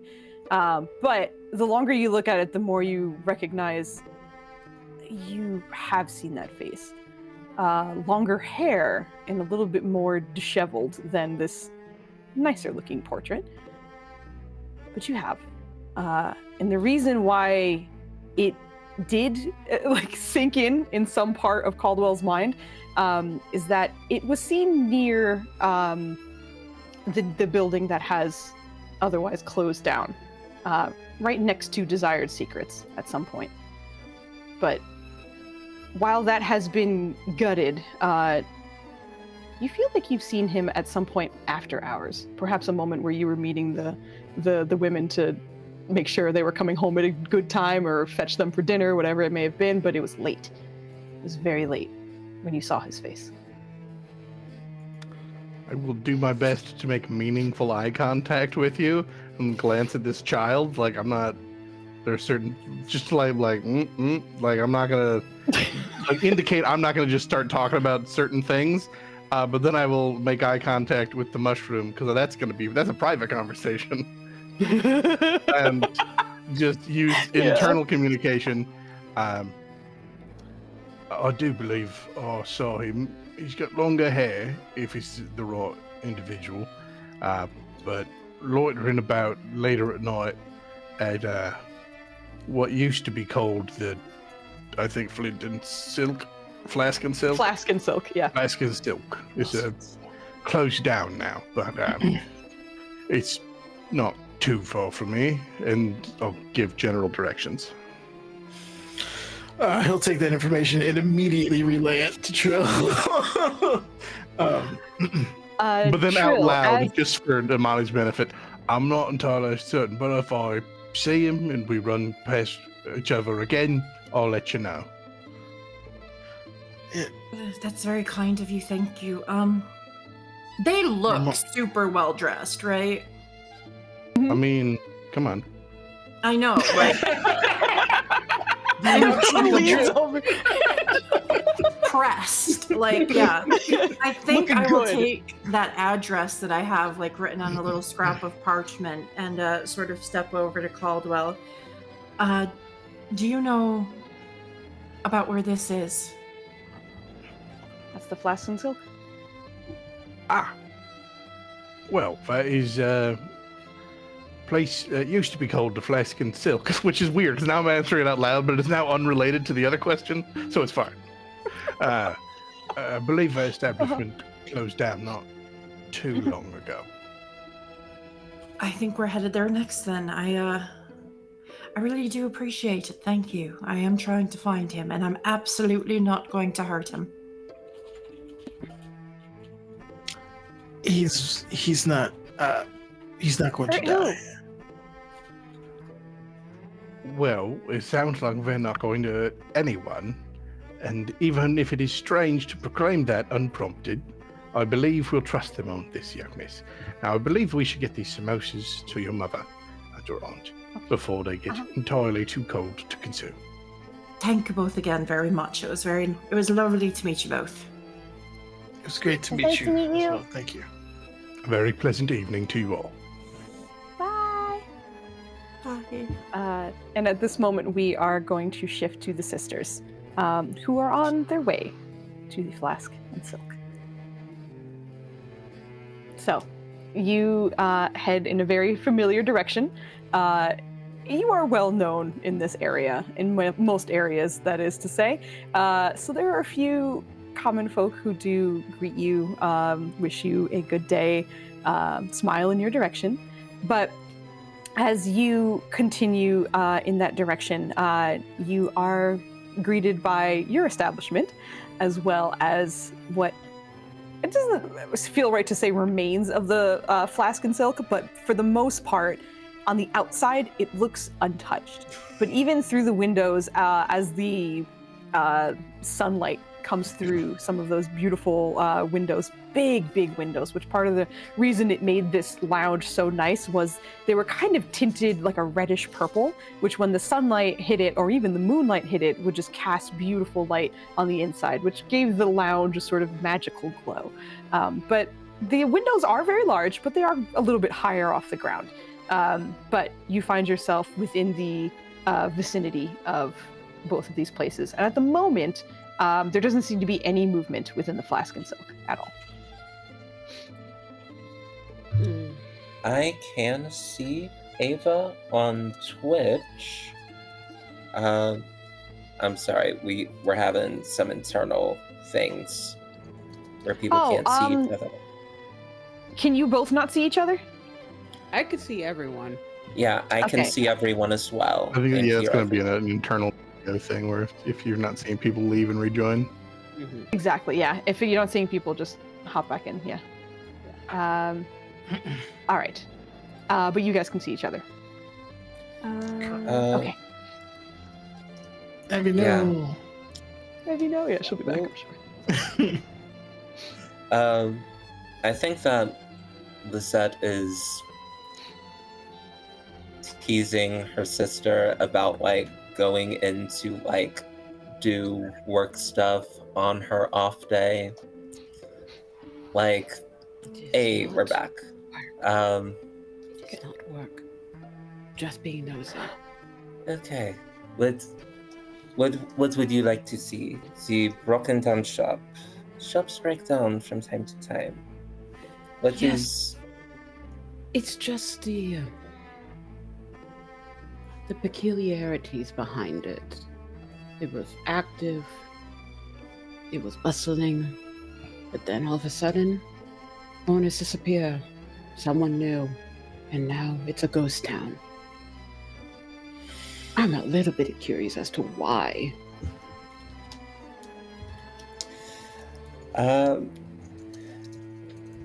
Like Lisette will sigh dramatically. But You've already confirmed that you're curious as well. I do not want to hear the sighing from you. very well, very well. And we'll just like go up to the window and like take a peek inside. Sure. Like, what's there to see? Just a go ahead. regular old building, or For the most part, yeah. Give me a perception check. If you are doing the same, Nima, you can also roll. If you want to give either of you advantage, but otherwise you can roll individually if you would like. What's your perception like, Anita? oh, it's +3. Okay. But honestly, even if it's like lower than yours, I don't think she would admit that. I think she would try to like do her own perception. They are sisters. We after all. Perfect. Oh my god. Oh yeah, because I had an advantage. Yeah. Oh wait, no, I don't. You don't an have advantage, unfortunately. Yeah, it was just still toggled. Yeah, so that's That is an 8. Yeah. That is an 8. But Ava, I do believe you did. And either way, in case a advantage, the way I always roll it, or rule it essentially, is if there's not advantage or disadvantage and you roll either, we just take the first roll. So if anything happened, then that's why we'll take the 8. I'm so sorry that you lost a nat 20 on that, but Lizette, I wonder if it's partially because you're going into this with the air of like, all right, we'll take a look. What could possibly be in there? So you're not quite as focused on the details. For Nima, as you are staring in, this space has always been, again, beautiful. The windows are really, really nice. The lounging area was also quite beautiful in its own way. And there were plenty of places to like sit, and they even had a few tables and such there. All of that is gone. It feels barren. There's nothing in this room. The structure, the walls are there, but otherwise it's just empty. And one of the attractions of this room, or this lounge, was that in the back, they had what seemed to be like an infinite fountain with water from the infinite. So it would continuously kind of run in the background, almost like a waterfall. But even that seems to be dried up and currently not in use. It is fully empty. That is, until you see a figure shifting between the walls.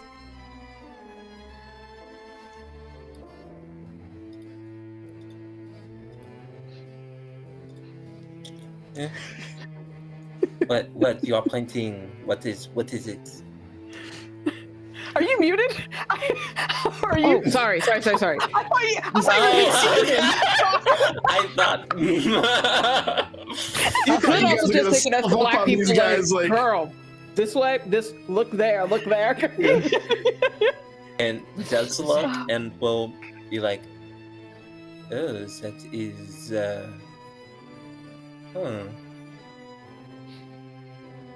Can we see what they're doing? interesting. Like floating Genuinely- between the walls. It feels like there was motion between some of the walls. It's very dark in here, despite the fact that it is sunny outside. And looking in, you kind of have that color filter, messing with your vision a little bit. So you're not getting a lot of details, but you certainly saw a humanoid figure kind of pass and then pass again. By the time you pointed, Lizette caught the second pass. Yeah. So I've got like superior dark vision. It's 120 feet instead of 60 feet. I don't know if that changes anything. Shadow sorcerer All right. stuff. But All right, we're gonna do some nonsense here because I love that. I kind of forgot about it. So that is awesome to know. And we'll say that when you catch, this is the cheese that's gonna happen right now. And we'll say that in your sister telling you where to look, we can then honor the advantage roll you accidentally rolled. So we'll keep that nat 20 that you just rolled and we'll apply it to what you're seeing through this window, because that is an awesome feature to have right now. And especially as I was describing, it is hard to see and it is kind of shadowy. Your eyes are adept and you were pointed in the right direction. God damn it. The gif you posted just rocked me right out of it. But as you are staring at whatever figure seems to be moving through there, you can make out that they seem to be wearing a cloak of some kind that seems to be kind of covering a good portion of their body, which is part of the reason why it felt like it was a fleeting moment that you were able to see any kind of detail on this. But there was something on that body that was impossible for you to miss, and it is because it is a feared symbol for both you and your sister. fuck no. But a feather with chains and a flame. Not A you mother. small embroidered symbol sewed into the chest of this figure as it brushes by. And as you come to this realization and you recognize this is where we're going to end our first episode.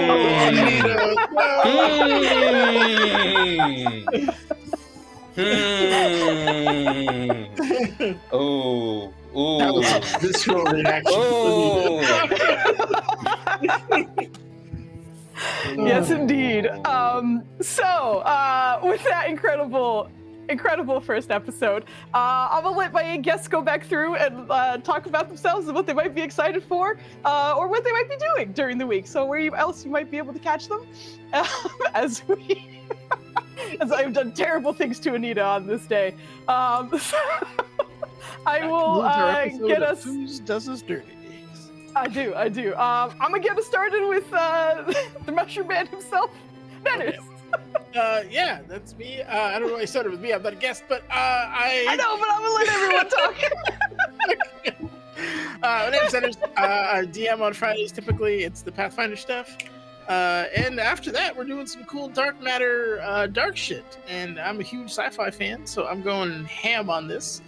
And I think it'll be fun. So yeah, it'll be like some horror stuff, some soft fantasy stuff because it's dark matter. It'll be good times. But anywho, as you know, I play Morlo, socially awkward Mushroom Man, who is side, but he's doing his best. And yeah, I think that's all I have for stuff that we're up to.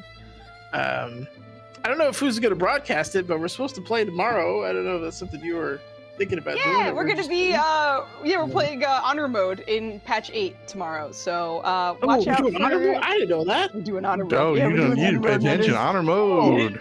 Honor mode, baby. I want to get we're some doing booze it for tomorrow. I feel like that's counterproductive to surviving honor mode. Well, it becomes less of my problem, and I become your problem. So That's always been true. That's always been the case. Yeah. All right, I'm done yapping. I'm rolling. I'm gonna let Anita let it go. You're bottled up, and I'm afraid if it goes longer than this, you're gonna explode. So please, let her have it. Hey, gang. Anita here. I have been Lisette Odunze. Yeah, I tried a French accent. It works half the time. You did fine. You did good. Loved it. Beautiful. Foos has awoken my nightmares. I said before the break that, hey, this was such a super wholesome and nice first introduction to the family. How is Foos gonna absolutely bring the horror, bring the dark shit? And ooh, she did it. Foos never disappoints. I am equal parts frightened and enraged. Cannot wait to see what Lizette does next week. Oh my goodness. Lizette's gonna have to deal with that. Just stay in that moment for a week. You cliffhanger, you. I'm so. LS, please take the reins, please. I'm so excited. This was so fun. I'm LS. I have no idea what that symbol means. I don't know if I'm missing something or if it's character background. I'm just along for the ride. Having a great time. I love it. I'm so happy to be here. Thanks for having me, Ava. Thank you for being here. Hello, my darlings and dears. Oh, hold on. Okay. Hello, my darlings and dears. It's your Madam Ava here. You can't really see the fan this well on Green Street, but whatever. You can find me anywhere at Madam Ava Couture. I'm everywhere except for Threads because I refuse to go to Threads, but you can still find me on the hellscape that is Twitter.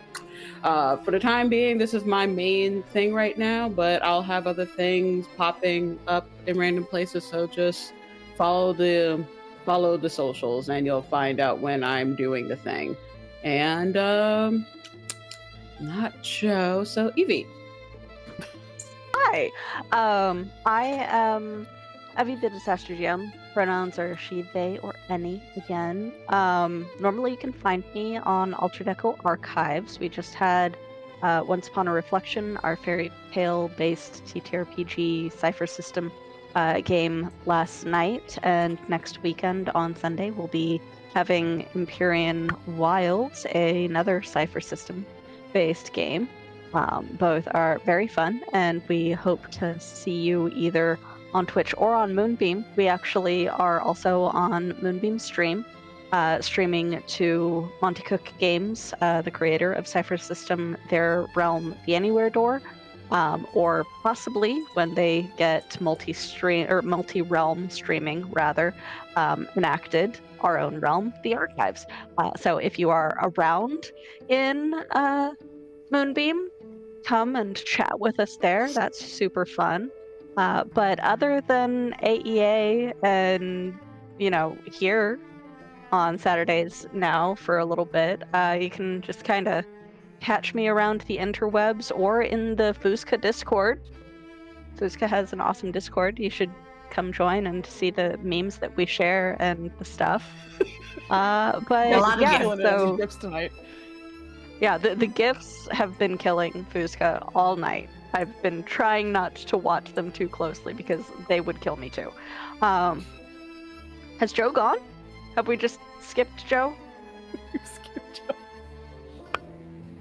I guess I'll toss it over to Joe. His Hello. beard at least deserves it. That much is true. Hi, I'm Joe. I've been severely disrespected in the last few minutes. But that's okay. These are lovely people, and I'm glad they're here. I'm mostly here. You can check out Microcosmic on Twitch. I used to stream there regularly. I may again at some point. I make no promises. But sometimes I'm doing stuff there. Mostly I'm here doing fun D&D stuff with my D&D pals. So check this out when we're back next week, and check out Pathfinder. We're back on Friday, and check out Baldur's Gate when we're here tomorrow. And that's all of my things. And me and my beard will give it back to Foos. Hand in hand. I am Foos. I'm lucky enough to be DMing this fucking incredible crew, and I also want to give a huge shout out to basically everyone here because while we were taking care of some real life things, you guys were kind enough to run some content while we were gone. And not only was it an absolute delight for me to be able to kind of watch it, because one of them I did watch while I was working, and hearing your laughs just really made my day so much better. So thank you so much for taking the time in doing that. And also, not that I had any concerns, but I feel like it just really made this a cohesive team before we even got to start playing.